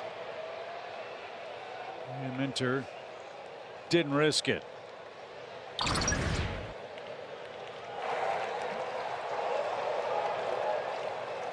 That might cut a step off that lead. Might make all the difference. Well, the last thing you can do is afford to get thrown out on the bases like that, especially on a base hit when you know you can score. No balls, 2 strikes for Roman Quinn. The pitch. Struck him out. A.J. Minter gives up 2 hits, but not the lead. To the bottom of the 8th inning we go. It's the Braves 4, Philadelphia 3 in Game 2 at Truist Park.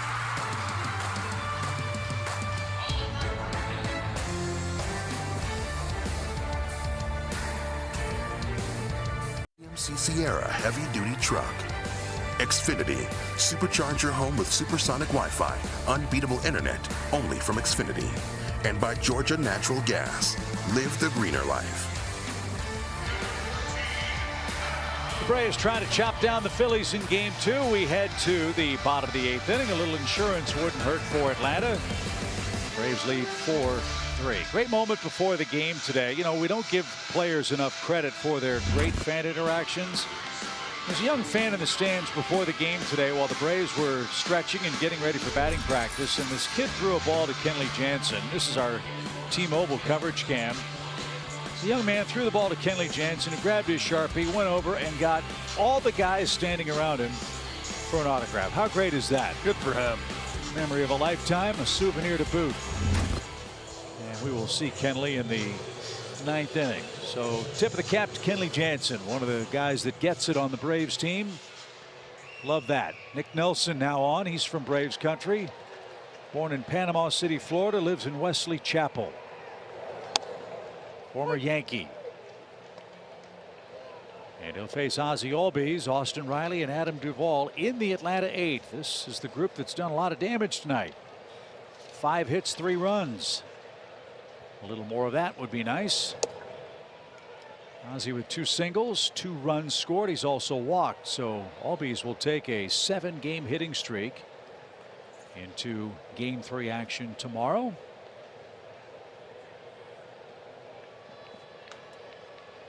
One count. And Ozzie's got a 3-hit game. You just got to love the way that, like I said, he's staying right up the middle, that part of the field. Look at that, not trying to pull that thing. If they're going to continuously throw me 2-seamers away and play the shift like this, he can do that every night. Well, one thing that has kept the Phillies from winning the Eastern Division, Jeff, the last 3 years, we talked about it last night. They have changed the personnel in that bullpen year after year after year. It's a lot better now than it was during the COVID year, but still some uncertainty as to how to get the ball to Corey Knebel. Tonight, Norwood didn't retire a hitter, gave up 2 runs. Bellotti was terrific. Hand was good. Now Nelson in trouble.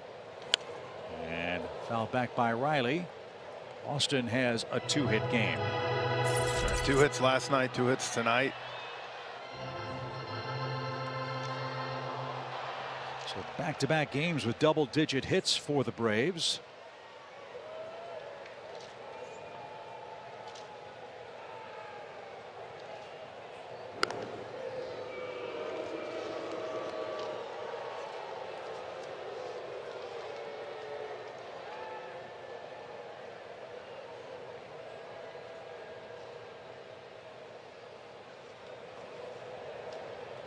Four runs on 12 hits. Like a couple more here from Riley. Up and in. Look out.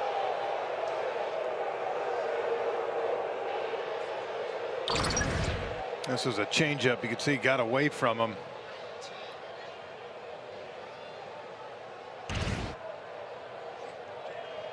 Get your attention. In case you wondered, 19 hits is the Braves season high in a single game. That'd be nice. But for an offense that's looking for footing, this is encouraging. The first time they've had double-digit hits in back-to-back games, partners, since mid-April. Well, last night was against Wheeler. You know, tonight Gibson, another good righty. 1-1 count. Nelson checks. Ozzie a good lead. He's going. Pitch is high. The throw to second is on the money. JT Realmuto is as good as they get. He gets rid of it in a big hurry, and it is on target. 1 out. Well, it's the perfect pitch to do it, too. Look where the location was. Up in the zone. Almost, look at that. It almost turned out like a pitch out.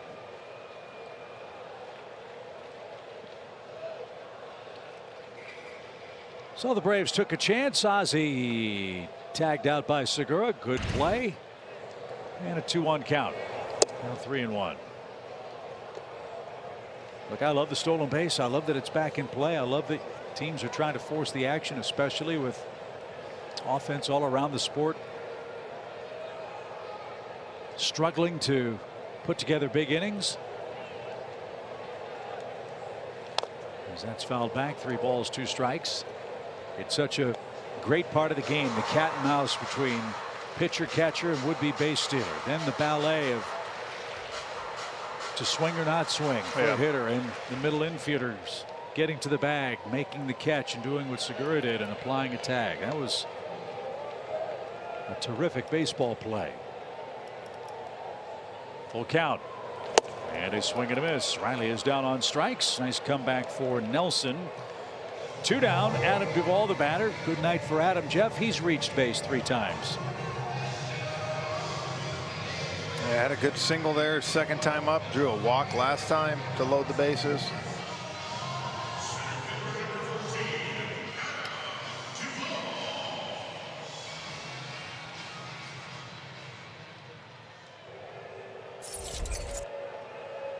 Adam scored a run in the second.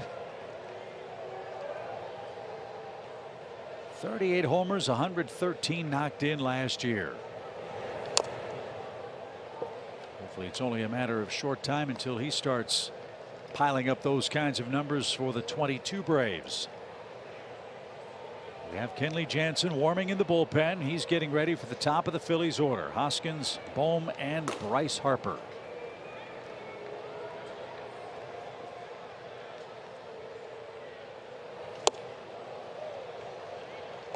Nelson's got a good changeup. He's able to throw that pitch. That's what he threw 3-1 to Austin. Got him to swing at it, and then came with 96 at that same part of the plate and got it right by him. Only a handful of Braves have seen this man. Duvall is not one of them. And the 0-2 pitch is taken low. A ball and 2 strikes.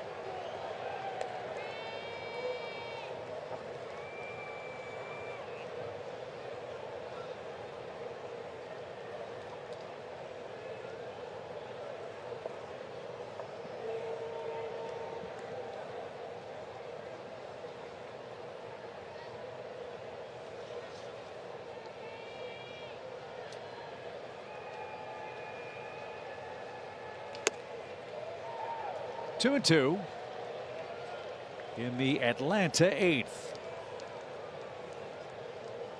We have seen a lot of pitches. We've seen a lot of strategy. We've seen a lot of drama. We've been here a while. We are closing in on a 4-hour game. And a swing and a miss. Mr. Nelson was impressive in his debut against the Braves this year. A couple of strikeouts.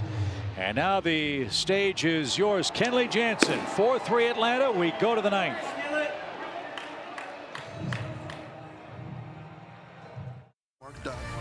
Landmark Dodge Chrysler Jeep Ram. And by Kaiser Permanente.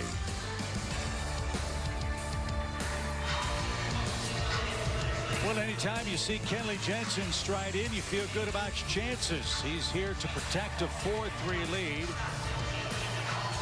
And he will have the top of the Phillies order coming up, trying to earn the win for Max Fried in game 2. See those great numbers against Philly, 10 for 11, but look at the numbers: 27 innings pitched, 39 strikeouts for Kenley. I'm talking to him on the bus down in Miami. The one thing he was frustrated in Miami, the 2 walks. Yeah. It's very unlike him. He said, look, when the way I pitch with those cutters, I'm going to jam guys. I'm going to give up some blue pits. It's the walks that killed me. He's got the heart of the order here. Rhys Hoskins will lead off. Hoskins is 1 for 2 in his career against Jansen. That hit a double. How about a no drama 9th? That would be nice. And a good way to start it. Guillermo Heredia takes over for the Braves in left. Heredia, Duvall, and Acuna. In the Atlanta outfield, Austin Riley at third base, hugging that line in a 1-run game late.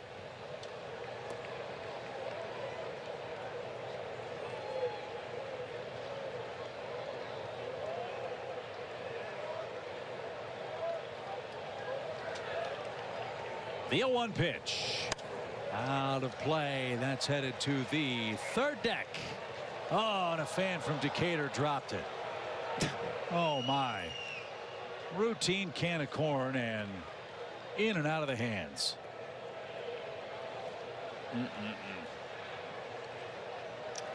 Got to make that play.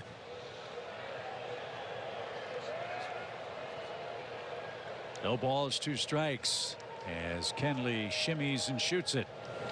And upstairs 1-2.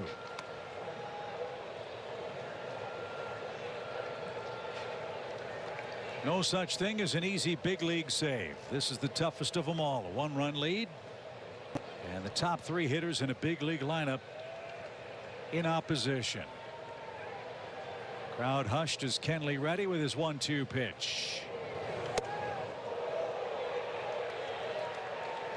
That might set up the cutter. I was going to say that might back you off the plate a little bit. Braves Live post game will follow us. That's presented by Xfinity. Trevor, BJ, and Peter are standing by to talk about a series tying win for the Braves tonight.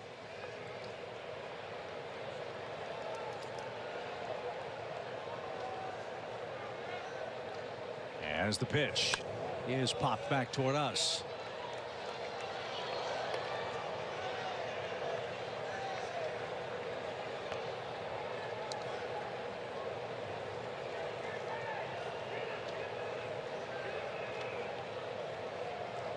This is what Hoskins can do. He is not afraid to take ball 4 and work the count.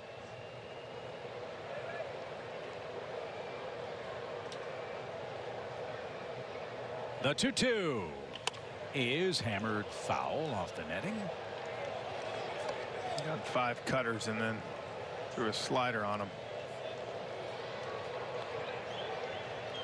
These pitches may not result in a hit. They may not result in a base runner, but the cumulative effect, something you do have to factor in. Don't want Kenley throwing 20-25 pitches in the 9th tonight if you can avoid it. The pitch coming to Hoskins. Popped him up. Wind might play some tricks with this. Darno and foul ground. He's got it for out number 1.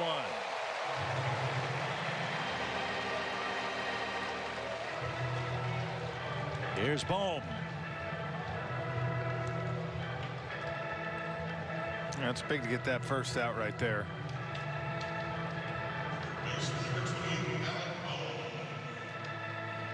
Good cutter there. Got him to pop it right up. Alec Bohm, no history with Kenley Jansen. Bryce Harper is 4 for 10. With a home run and 4 strikeouts. He's on deck. So Bohm a huge out to get if we can. The pitch skips up there. 1 ball, no strikes. Well, that's where the advantage is of Kenley, as far as if Bohm's never faced him before, Chip.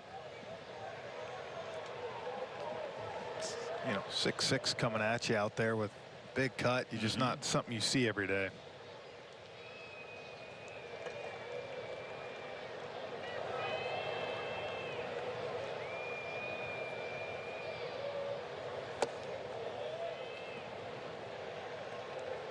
Two 2-0.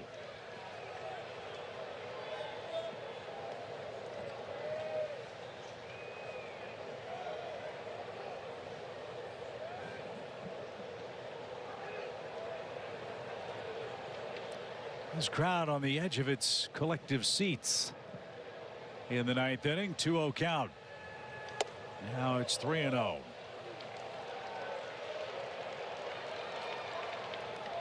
You got to work your way back now,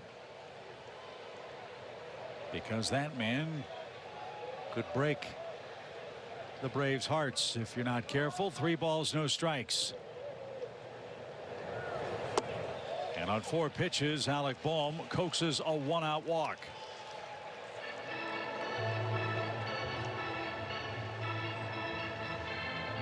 So Jansen 11 pitches, 2 batters faced. Harper digs in. He's 2 for his last 2. Again, he had 3 RBIs all year last year against Atlanta.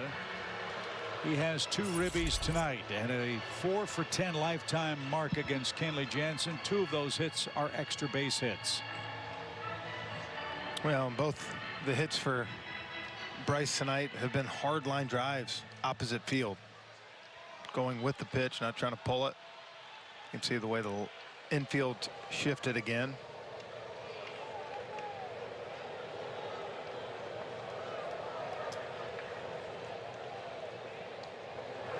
Swing and a drive. Acuna didn't even watch it on the first pitch off the facade of the upper deck of the chop house.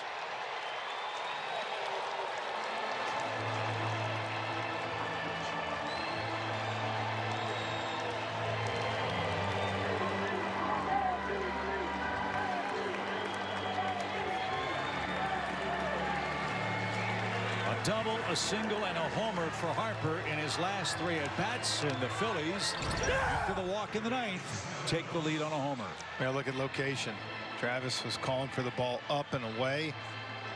This thing came right back middle. 4th time tonight we've seen Bryce go after that first pitch. That one was smoked. So Nick Castellanos on the ground. Ozzie bobbles, recovers, throws to first, and Olsen scoops that out and in time.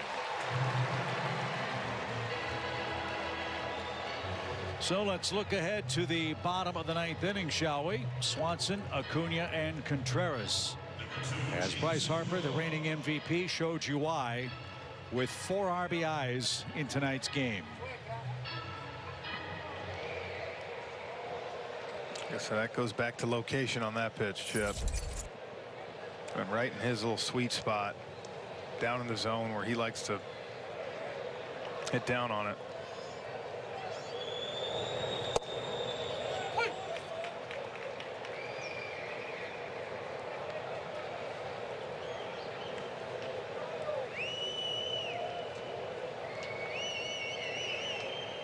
So it's 5-4 Phillies. You got to hold them here and hope that the Atlanta offense can pull a rabbit out of its hat in the 9th inning. Riley backs up. Tricky hop.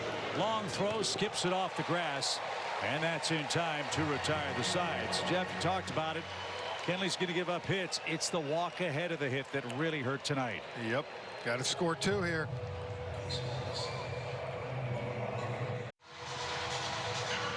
Well, if you're these right-handed batters, you got to see Nelson last inning and how they attacked you, Chip. Right now, you got to know he's coming with that changeup fastball. Going to be about 88 with that changeup and 95, 96 with the fastball. And I think, you know, Mabel pitched last night. And I think for Joe Girardi, seeing Nelson throw last inning, he had a quick inning. He's given him an opportunity to go out there and save this ball game. Yeah, Knebel pitched in a non-save situation Monday, so not available tonight. So let's see if the Braves can take advantage of that. Dansby Swanson leads off and takes a strike. A game that has so many twists and turns. It turned on one Bryce Harper swing. And the Braves had a chance for a big inning in the 6th. Got 2 runs. There's a shot down the line. There's a start. That's headed for the corner. Dansby's going to have a leadoff double. He represents the tying run. And now the top of the Atlanta order is coming up. 3-hit game for Dansby. What a beautiful job. Take a first pitch changeup, then you get the heater. Look at that. Inside out. Short and quick to the ball.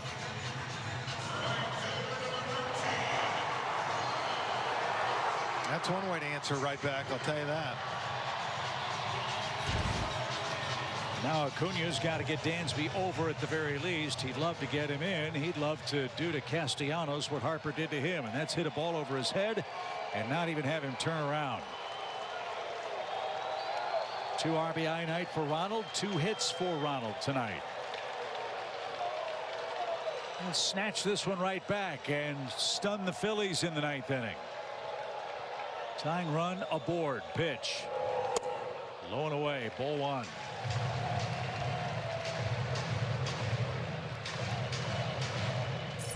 Braves have made the most of their chances with runners at 2nd or 3rd in this series. 6 for 15. 15 chances already in 2 games.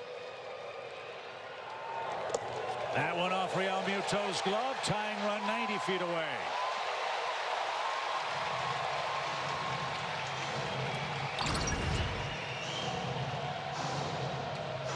You talk about a changeup just yanked.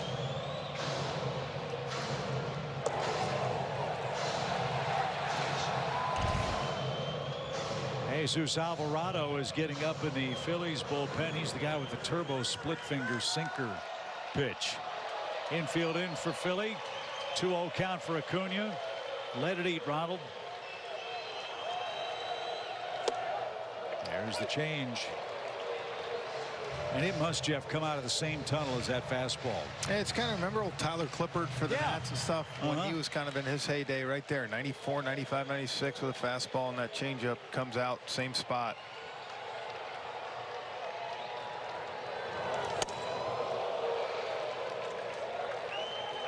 Acuna tried to end it, foul, or didn't foul it back, swung and missed, I should say. 2 balls, 2 strikes. Fly ball gets you tied. See if Ronald can shorten up his stroke.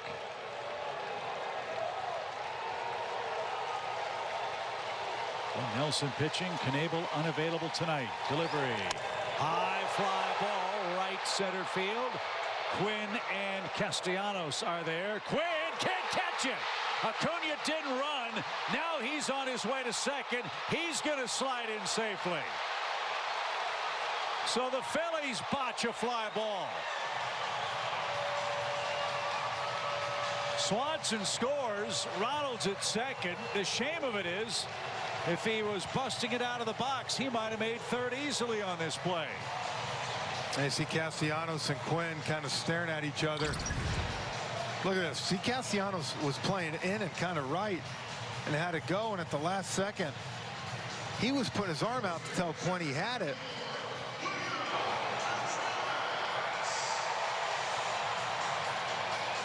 So Ronald carried the bat with him, thinking that's going to be caught for a sac fly. He didn't anticipate the ball being dropped. He makes second. He's in scoring position, and now the Braves can win it with a hit. Orlando Arcia's on deck. First Contreras. He's got to get Ronald to third at the very least. I assume that scored a double. Nobody touched the ball. I would think so.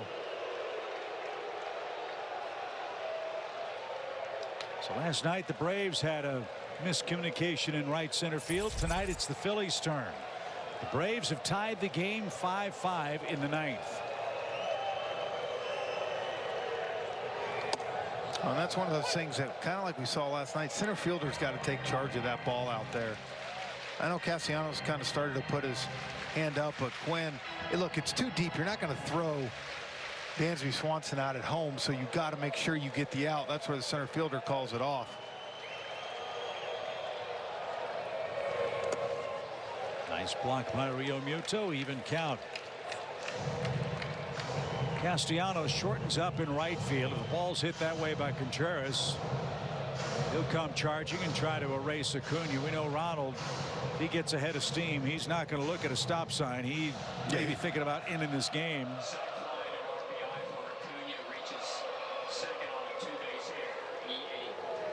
So they changed the scoring on that Acuna play. First the pitch. Line drive into center field. Quinn coming on. Ball down. Roman up. Ronald around third. He's going to score. The Braves win it in the 9th.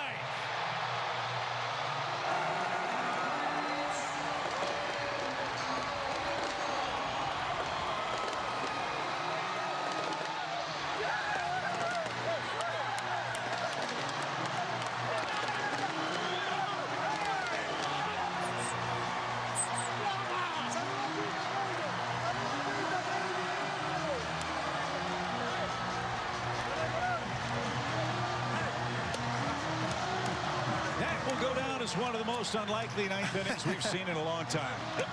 We have seen these first 2 games here some plays defensively that have kind of been crazy, and Contreras 0 for 4 at the hat trick tonight. But you got to love it. He was ready to hit. Great read by Ronald. Knew that ball was getting down. Change up out over the plate. First walk-off hit of Contreras' young career. And look, you hate the fact that they gave up the lead, Chip, that way. At the same time, this is a kind of a win that can energize the team, get you going. A walk-off comeback win like this on 3 batters. What a huge win. The way Max Fried pitched tonight, we talked about, you got to win the starts, especially when he does what he did. Look at that, right up the middle with the changeup, didn't try to do too much. And you just said it, Ronald, he's going. And twin good arm, you ain't getting that. I think it's safe to say, Jeff, this is one of those games where the Braves look like themselves, at least the way that they came back. They showed so much resiliency last year. They do it again tonight. 11 hits last night, 14 tonight. It's 25 hits in 2 games, and it's just a team. Look at the emotion. I'm sorry, we've not seen that from this team much this year, and hopefully that's something that can get them going. Huge win, though. After you felt like you were in control of this game almost the whole time. They found a way. Absolutely. And hopefully the Braves are about to start a nice run. William Contreras, the Braves DH, brings home Ronald Acuna Jr. as Atlanta comes back to beat the Phillies. 6-5 your final score. Let's check in with Kelly Kroll, who's standing by with the Braves hitting hero.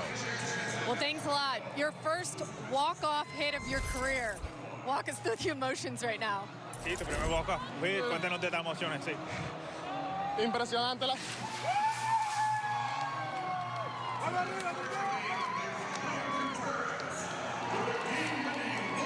That's gotta feel good. Es impresionante, mira, de verdad siempre había soñado con su walk-off. Y mira, gracias le doy a Dios, de verdad, más que todo por ganar el juego de hoy. Impressive. I mean, I've always wanted to hit a walk-off, and I'm just thankful to God. I'm glad we were able to happen.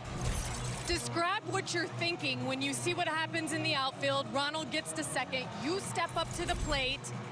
1-1 count. What are you trying to do there against Nelson? Sí, cuéntanos lo que estás pensando cuando tú ves lo que pasa en la pelota que dio Ronald. Él llega a segunda, es tu turno de bateo. Cuéntanos tu mentalidad. Mira cómo se notó, estaba tratando de mirar a Ronald para que decía que este jugador era de nosotros. Igual como se lo dijo a la andada, de aquí no, aquí vamos a ganar nosotros.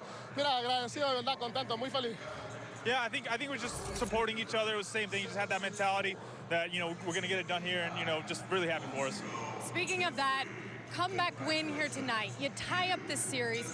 What can a victory like this do for the energy of the team right now, William? Cuéntanos cómo una victoria de esta manera puede darle energía al equipo. Mira, contento, como te dije, siempre y cuando estemos unidos, de verdad la unión nos va a hacer mejor pelotero a todos. Vamos a ganar muchos juegos, estamos pasando el momento, pero vamos a seguir. Mira, contento de haber ganado este juego, de empatar la serie y nada, seguimos. No, I'm just so happy. I mean, honestly, we're a team that's united, and we're going to win a lot of games. If we just keep doing what we got to do, and we're going to win a lot of games. But again, I'm just overwhelmed with emotion right now. Well, this was a fun one to watch. Enjoy this one. Go in there, have fun with the guys. We appreciate your time. Thank you, guys. Franco, thank you. Guys. Thank you very much, Kelly. William Contreras has had great career luck against the Phillies. They chase him down after his first walk-off hit. What a moment for Atlanta. After giving up the lead in the top half of the ninth inning, to come right back, guys. Gatorade bath and all, and the Braves have evened the series. Left fielder DH catch, and I don't care, the guy can hit. And right now that's going to be in that lineup because of it. Huge comeback momentum win. You got Chucky on the mound tomorrow going against Suarez. Great matchup to try to get 2 out of the first 3. And our coverage will start at 6:30 here on Valley Sports and, of course, on the Valley Sports app. What an exciting ninth inning. The Braves beat the Phillies, even up the series, and earn their 20th win in the process. For Kelly Kroll, Jeff Rancour, and our entire crew, I'm Chip Carey. Thank you for joining us. More excitement will follow on Braves Live, presented by Xfinity. That's coming up next. Braves a winner in the bottom of the ninth inning. We'll see you tomorrow night.